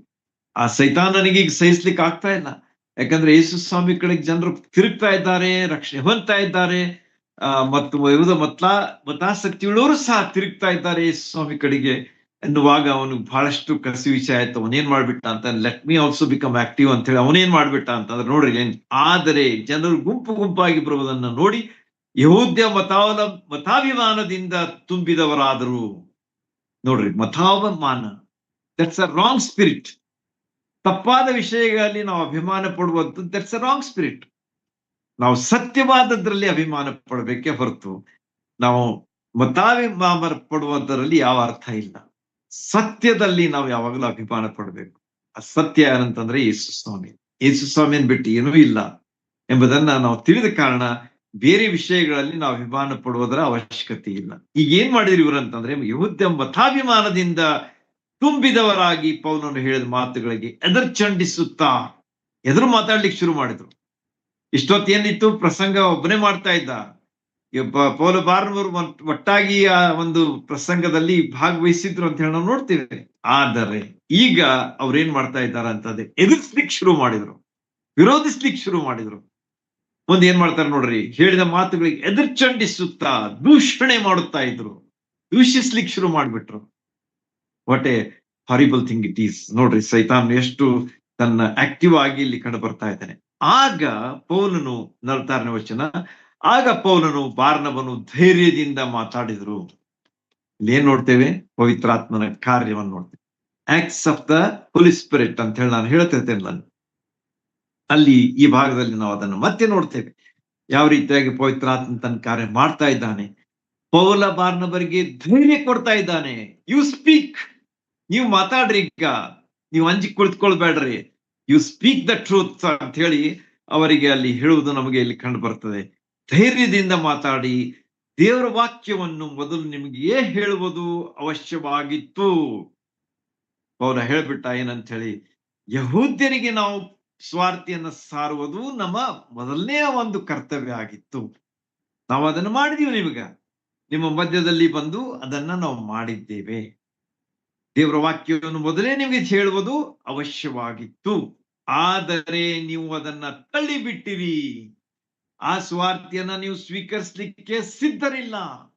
ಯಾವ ರೀತಿಯಾಗಿ ಹಬಕ್ಕೂಕನು ಹೇಳಿದ, ತಿರಸ್ಕಾರ ಮಾಡ್ತೀರಿ ಅಂತ ಹೇಳಿ ಅದನ್ನೇ ನೀವು ಮಾಡ್ತಾ ಇದ್ದೀರಿ ಎಂಬುದಾಗಿ ಅವರಿಗೆ ಆತನು ಹೇಳ್ತಾ ಇದ್ದಾನೆ. ಆದರೆ ನೀವು ಅದನ್ನು ತಳ್ಳಿಬಿಟ್ಟು ನಿಮ್ಮನ್ನು ನಿತ್ಯ ಜೀವಕ್ಕೆ ಅಪಾತ್ರರೆಂದು ತೀರ್ಪು ಮಾಡಿಕೊಂಡಿದ್ದೀರಿ. ಬೇರೆಯವ್ರ ತೀರ್ಪು ಮಾಡೋದ್ರ ಅವಶ್ಯಕತೆನೇ ಇಲ್ಲ. ಯಾಕಂದ್ರೆ ಯೋಹಾನ 3:17 ನಾವು ನೋಡ್ತೇವೆ, 16 ಅಲ್ಲಿ ನಾವು ನಿತ್ಯ ಜೀವದ ಒಂದು ವಿಷಯ ನೋಡ್ತೇವೆ. ಆದ್ರೆ ಯಾರು ಆತನನ್ನ ನಂಬಲಿಲ್ಲವೋ ಅವರಿಗೆ ತೀರ್ಪು ಆಗಿ ಹೋಯ್ತು ಅಂತ ಹೇಳ್ತಾನೆ. ಯಾರು? ಯೇಸು ಸ್ವಾಮಿಯವರು ಹೇಳ್ತಾರೆ, ನಿಕೋದೇಮನಿಗೆ ಹೇಳ್ತಾರೆ. ಅದನ್ನೇ ಇಲ್ಲಿ ಪೌಲನು ಹೇಳ್ತಾ ಇದ್ದಾನೆ. ಏನಂತ ಹೇಳಿ, ನೀವು ಅದನ್ನ ತಳ್ಳಿ ಬಿಟ್ಟದ್ದರಿಂದ, ಅಂದ್ರೆ ಯೇಸು ಸ್ವಾಮಿಯನ್ನ ಸ್ವೀಕರಿಸದೆ ಹೋದದ್ದರಿಂದ ಈಗ ಏನಾಗ್ಬಿಡ್ತು, ನಿಮ್ಗೆ ತೀರ್ಪಾಗ್ಬಿಡ್ತು. ಆ ತೀರ್ಪು ಏನಂತಂದ್ರೆ ನಿತ್ಯ ಜೀವಕ್ಕೆ ಅಪಾತ್ರರು ಎಂಬ ತೀರ್ಪು ಮಾಡಿಕೊಂಡು ಬಿಟ್ಟಿದ್ದೀರಿ ಅಂತ ಹೇಳಿ ಇಲ್ಲಿ ಆ ಯೇಸು ಸ್ವಾಮಿಯವರ ಮಾತನ್ನ ಇಲ್ಲಿ ನೆನೆಸಿಕೊಂಡು ಆತನ ಹೇಳ್ತಾ ಇದ್ದಾನೆ. ಈಗೋ ನಾವು ನಿಮ್ಮನ್ನ ಬಿಟ್ಟು ಅನ್ಯರ ಕಡೆಗೆ ಹೋಗುತ್ತೇವೆ, ಅನ್ಯ ಜನರ ಕಡೆಗೆ ಹೋಗ್ತೇವೆ. So next step is we are going to the heathens. ಅನ್ಯ ಜನರು, ಯಹೂದ್ಯರಲ್ಲದವರು, ಬೇರೆ ಜನಾಂಗದವರು, ಅವರ ಕಡೆಗೆ ನಾವು ಹೋಗ್ಬಿಡ್ತೇವೆ. ಯಾಕಂದ್ರೆ ನೀವೇ ಅದನ್ನ ನಮಗ ಮಾಡಿಕೊಟ್ಟಿದ್ದೀರಿ, ಆ ರೀತಿಯಾಗಿ ಮಾಡ್ಬೇಕಂತ ಹೇಳಿ ಅದನ್ನ ನಾವು ಈಗ ಮಾಡ್ತೇವೆ ಅಂತ ಹೇಳಿ ಅದನ್ನ ನಾವು ಬಿಟ್ಟು ಅನ್ಯ ಜನರ ಕಡೆಗೆ ಹೋಗುತ್ತೇವೆ. ಹಾಗೇ ಕರ್ತನು ನಮಗೆ ಅಪ್ಪಣೆ ಕೊಟ್ಟಿದ್ದಾನೆ ಅಂತೇಳಿ ಇಲ್ಲಿ ಆತನು ಮತ್ತೊಂದು ಭಾಗವನ್ನ, ಈ ಹಳೆ ಒಡಂಬಡಿಕೆಯ ಭಾಗವನ್ನ ಇಲ್ಲಿ ಆತನು ಹೇಳ್ತಾ ಇದ್ದಾನೆ ನೋಡು. ಆ ಹಳೆ ಒಡಂಬಡಿಕೆ ಯೋಷಯನ ಪ್ರವಾದನೆ 49ನೇ ಅಧ್ಯಾಯ 6ನೇ ವಚನದಲ್ಲಿ ಈ ಮಾತು ಹೇಳಿದೆ. ಏನಂತಂದ್ರೆ, ನೀನು ಲೋಕದ ಕಟ್ಟ ಕಡೆಯವರೆಗೂ ರಕ್ಷಕನಾಗಿರುವಂತೆ ನಿನ್ನನ್ನು ಅನ್ಯ ಜನಾಂಗಗಳಿಗೂ ಬೆಳಕಾಗಿ ನೇಮಿಸಿದ್ದೇನೆ ಎಂಬುದಾಗಿ. ಅಂದ್ರೆ ಯೇಸು ಸ್ವಾಮಿಯವರು ಏನಾಗಿದ್ದಾರೆ? ಲೋಕದ ಕಟ್ಟ ಕಡೆಯವರೆಗೂ ರಕ್ಷಕರಾಗಿದ್ದಾರೆ. ಆದ ಕಾರಣ ಯೇಸು ಸ್ವಾಮಿಯವರು ಹೇಳಿದ್ರೆ, ಲೋಕದ ಕಟ್ಟ ಕಡೆಯವರೆಗೂ ಹೋಗಿ ಸುವಾರ್ತೆಯನ್ನು ಸಾರಿರಿ ಅಂತ ಹೇಳಿ. ಯಾಕಂದ್ರೆ ನಾನು ಕೇವಲ ಇಸ್ರಾಯೇಲರಿಗೆ ರಕ್ಷಕನಲ್ಲ, ಕೇವಲ ಸುತ್ತಮುತ್ತಲಿದ್ದವರಿಗೆ ರಕ್ಷಕನಲ್ಲ, ಆದ್ರೆ ಲೋಕದ ಕಟ್ಟ ಕಡೆಯವರೆಗೂ ನಾನು ರಕ್ಷಕನಾಗಿದ್ದೇನೆ, ಎಲ್ಲಾ ಜನರ ರಕ್ಷಕನಾಗಿದ್ದೇನೆ, ಎಲ್ಲಾ ಜನರಿಗೆ ನಾನು ಬೆಳಕಾಗಿದ್ದೇನೆ ಎಂದು ದೇವರು ಹೇಳಿದ್ದಾನೆ ಅಂದರು. ಅಲ್ಲಿದ್ದ ಅನ್ಯ ಜನರು ಈ ಮಾತನ್ನು ಕೇಳಿ ಸಂತೋಷ ಪಟ್ರು ಅಂತ ಹೇಳಿ. ನೋಡ್ರಿ, ಅಲ್ಲಿ ಎಷ್ಟು ಒಂದು ರಿಸಲ್ಟ್ ಕಂಡು ಬರ್ತಾ ಇದೆ. ಅಲ್ಲಿ ಒಂದು ಪರಿಣಾಮವನ್ನ, ಫಲಿತಾಂಶವನ್ನ ಅಲ್ಲಿ ಕಾಣ್ತೇವೆ. ಅಲ್ಲಿದ್ದ ಅನ್ಯ ಜನರೆಲ್ಲರೂ ಈ ಮಾತನ್ನು ಕೇಳಿ ಸಂತೋಷ ಪಟ್ರು. ಯಾಕಂದ್ರೆ ಈಗ ಅವರಿಗೆ ಅವ್ರ ಕಡೆಗೆ ಹೋಗ್ತೇವೆ ನಾವು ಅಂತ ಹೇಳಿ ಘಂಟಾಘೋಷವಾಗಿ ಅವ್ರು ಹೇಳ್ತಾ ಇದ್ದಾರೆ, ಪೌಲ ಬಾರ್ನಬಸರು. ನೀವು ನಮಗೆ ಬೇಡ ಅಂತ ನಾವು ಈಗ ಹೋಗ್ತೇವೆ ಅನ್ಯ ಜನರ ಕಡೆಗೆ ಅಂತ. ಇದನ್ನ ಕೇಳಿದಾಗ ಅಲ್ಲಿ ಸಂತೋಷ ಪಡ್ತಾ ಇದ್ದಾರೆ. ಯಾರಂತಂದ್ರೆ ಅನ್ಯರು ದೇವರ ವಾಕ್ಯವನ್ನ ಹೊಗಳಿದರು ಅಂತ ಹೇಳಿ. ನೋಡ್ರಿ, ವಾಟ್ ಇಸ್ ದ ರಿಸಲ್ಟ್? ಸಂತೋಷ ಪಡ್ತಾ ಇದ್ದಾರೆ ಮತ್ತು ದೇವರ ವಾಕ್ಯವನ್ನ ಹೊಗಳ್ತಾ ಇದ್ದಾರೆ. ಅಂದ್ರೆ they are taking so much of interest in the word of god. ದೇವರ ವಾಕ್ಯವನ್ನು ಅವರು ಹೊಗಳಿದ್ರು ಅಂತ ಹೇಳಿ ಅಲ್ಲಿ ಹೇಳ್ತಾನೆ. ಮತ್ತು ನಿತ್ಯ ಜೀವಕ್ಕೆ ನೇಮಿಸಲ್ಪಟ್ಟವರೆಲ್ಲರೂ ನಂಬಿದರು. ಸೊ ಯಾರು ನಿತ್ಯ ಜೀವಕ್ಕೆ ಸೇರ್ಬೇಕಾಗಿತ್ತು ಅವರೆಲ್ಲ ನಂಬಿದರು ಅಂತ ಹೇಳಿ.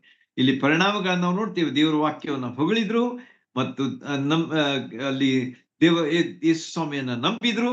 ಆಮೇಲೆ ಮೂರನೇದಾಗಿ ನಾವು ನೋಡುವಾಗ ಆ ಸೀಮೆಯ ಎಲ್ಲಾ ಕಡೆಗಳಲ್ಲಿ ಹಬ್ಬುತ್ತಾ ಬಂತವು. ಯಾವುದು? ಕರ್ತನ ವಾಕ್ಯವು.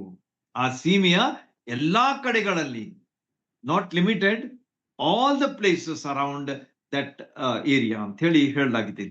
ಆದ ಕಾರಣ 3 ಫಲಿತಾಂಶಗಳನ್ನ ಅಲ್ಲಿ ನಾವು ಕಾಣ್ತೀವಿ. ಮೊದಲನೇದಾಗಿ ದೇವರ ವಾಕ್ಯವನ್ನು ಅವರು ಹೊಗಳಿದ್ರು, ಮತ್ತು ಎರಡನೇದಾಗಿ ನಿತ್ಯ ಜೀವಕ್ಕೆ ನೇಮಿಸಲ್ಪಟ್ಟವರು ನಂಬಿದ್ರು, ಮೂರನೇದಾಗಿ ಕರ್ತನ ವಾಕ್ಯವು ಆ ಸೀಮೆ ಎಲ್ಲಾ ಕಡೆಗಳಲ್ಲಿ ಹಬ್ಬುತ್ತಾ ಬಂತು ಅಂತ ಹೇಳಿ ಇಲ್ಲಿ ನಮಗ ವಿವರಣೆ ಸಿಗ್ತದೆ. ಆದರೆ ಯಹೂದ್ಯರು ತಮ್ಮ ಮತಕ್ಕೆ ಸೇರಿದ ಕುಲೀನ ಸ್ತ್ರೀಯರನ್ನು, ಊರಿನ ಪ್ರಮುಖರನ್ನು ಪ್ರೇರಿಸಿ ಸೌಲ ಬಾರ್ನಬರ ಮೇಲೆ ಹಿಂಸೆಯನ್ನ ಎಬ್ಬಿಸಿ ಅವರನ್ನು ತಮ್ಮ ಮೇರೆಯಿಂದ ಆಚೆಗೆ ಅಟ್ಟಿದರು. ನೋಡ್ರಿ, ಏನ್ ಮಾಡ್ತಾ ಇದ್ದಾರೆ? ಸೈತಾನನು ಯಾವ ರೀತಿಯಾಗಿ ಇವರನ್ನು ಉಪಯೋಗಿಸ್ಕೊಳ್ತಾ ಇದ್ದಾನೆ. ಮತ್ತು ಅವ್ರು ಏನ್ ಮಾಡ್ಬಿಟ್ಟ ಅಂತಂದ್ರೆ, ಆ ಊರಿನಲ್ಲಿ ಕೆಲವರು ಕುಲೀನ ಸ್ತ್ರೀಯರಿದ್ರು, ಆಮೇಲೆ ಊರಿನ ಹಿರಿಯರಿದ್ರು. ಅವ್ರನ್ನೆಲ್ಲ ಕರ್ಕೊಂಡು ಬಂದು ಇವರ ವಿರುದ್ಧವಾಗಿ ಅವರನ್ನ ಪ್ರೇರಿಸಿ ಅವ್ರಿಗೇನ್ ಮಾಡ್ಬಿಟ್ರು ಅಂತಂದ್ರೆ, ಅವರನ್ನ ಆ ಮೇರೆಯಿಂದ ಆಚೆ ಅಟ್ಟಿಬಿಟ್ರು ಅಂತ ಹೇಳಿ ಅಲ್ಲಿ ಸ್ಪಷ್ಟವಾಗಿ ನಮ್ಮ 51ನೇ ವಚನದಲ್ಲಿ ನಾವು 50ನೇ ವಚನದ ಕೊನೆ ಭಾಗದಲ್ಲಿ ಕಾಣ್ತೇವೆ. ಆಗ ಏನ್ ಮಾಡಿದ್ರು ಅಂತಂದ್ರೆ, 51ನೇ ವಚನದಲ್ಲಿ ಪೌಲ ಬಾರ್ನಬರು ಏನ್ ಮಾಡ್ತಾರಂತಂದ್ರೆ, ಇವರು ತಮ್ಮ ಕಾಲಿಗೆ ಹತ್ತಿದ ಧೂಳನ್ನು ಅವರ ಮೇಲೆ ಝಾಡಿಸಿ ಬಿಟ್ಟು ಇಕೋನ್ಯಕ್ಕೆ ಹೋದರು ಅಂತ ಹೇಳ್ತದೆ. ಯೇಸು ಸ್ವಾಮಿಯವರು ಹೇಳಿದ್ರಲ್ಲ, ಯಾರು ನಿಮ್ಮನ್ನು ಸ್ವೀಕಾರ ಮಾಡೋದಿಲ್ಲ ಅಲ್ಲಿ ಅವ್ರ ಮೇಲೆ ಏನ್ ಮಾಡ್ಬೇಕು ನೀವು ಅಂತಂದ್ರೆ, ಮತ್ತಾಯನ ಸುವಾರ್ತೆ 10:14 ನೋಡ್ತೀವಿ, ಮಾರ್ಕ 6:11 ನೋಡ್ತೀವಿ, ಲೂಕ 9:5 ನೋಡ್ತೀವಿ.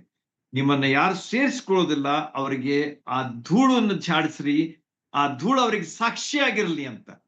ಅಂದ್ರೆ ನಾವು ನಿಮ್ಮ ಸ್ಥಳಕ್ಕೆ ಬಂದು ನೀ ಸ್ವಾರ್ಥಿಯನ್ನ ಹೇಳಿದೆವು ಎಂಬುದಾಗಿ ಒಂದು ಸಾಕ್ಷಿ ಆಗಿರ್ಲಿ ಅಂತೇಳಿ ಯೇಸು ಸ್ವಾಮಿ ಹೇಳಿದಂತ ಮಾತಿನ ಪ್ರಕಾರ ಇಲ್ಲಿ ಪೌಲ ಬಾರ್ನಬರು ಅದನ್ನ ನೆರವೇರಿಸ್ತಾರೆ. ತಮ್ಮ ಕಾಲಿಗೆ ಹತ್ತಿದ ಧೂಳನ್ನು ಅವರ ಮೇಲೆ ಝಾಡಿಸಿ ಬಿಟ್ಟು ಇಕೋನ್ಯಕ್ಕೆ ಹೋದರು ಅಂತ ಹೇಳಿ ಅವರ ಬಗ್ಗೆ ಇಲ್ಲಿ ಸ್ಪಷ್ಟವಾಗಿ ಕಾಣ್ತೀವಿ. ಪಿಸಿದ್ಯದ ಅಂತ್ಯೋಕ್ಯದಲ್ಲಿ ಇಷ್ಟೆಲ್ಲಾ ವಿಷಯಗಳು ನಡೆದವು ಎಂಬುದನ್ನ ನಾವು ನೋಡಿದೆವು. ಕೊನೆಯದಾಗಿ ಏನಾಗ್ತದೆ ಅಂತಂದ್ರೆ, ಅಲ್ಲಿ ಅವರನ್ನ ಅವರು ಸ್ವೀಕರಿಸದೆ ಹೋದ ಕಾರಣ ಅವರು ಆ ಸ್ಥಳದಲ್ಲಿ ಮುಂದರಿಯಲಿಲ್ಲ. ಆದ್ರೆ ಆ ಸ್ಥಳವನ್ನ ಅಂದ್ರೆ ಕಾಲಿಗೆ ಹತ್ತಿದ ಧೂಳನ್ನ ಜಾಡಿಸಿಬಿಟ್ಟು ಅವರು ಇಕೋನ್ಯ ಅಂತಂದ್ರೆ ನೆಕ್ಸ್ಟ್ ಪ್ಲೇಸ್. ಇದು ಅಂತ್ಯೋಕ್ಯ, ಇದು ಪಿಸಿದ್ಯದ ಅಂತ್ಯೋಕ್ಯದಿಂದ ಸ್ವಲ್ಪ ಮುಂದೆ ಬಂದ್ರೆ ಈ ಒಂದು ಊರು ನಿಮಗೆ ಸಿಗ್ತದೆ, ಈ ಸ್ಥಳ ಸಿಗ್ತದೆ. ಅದ್ಯಾವ್ದಂತಂದ್ರೆ ಇಕೋನ್ಯ ಅಂತ ಹೇಳಿ.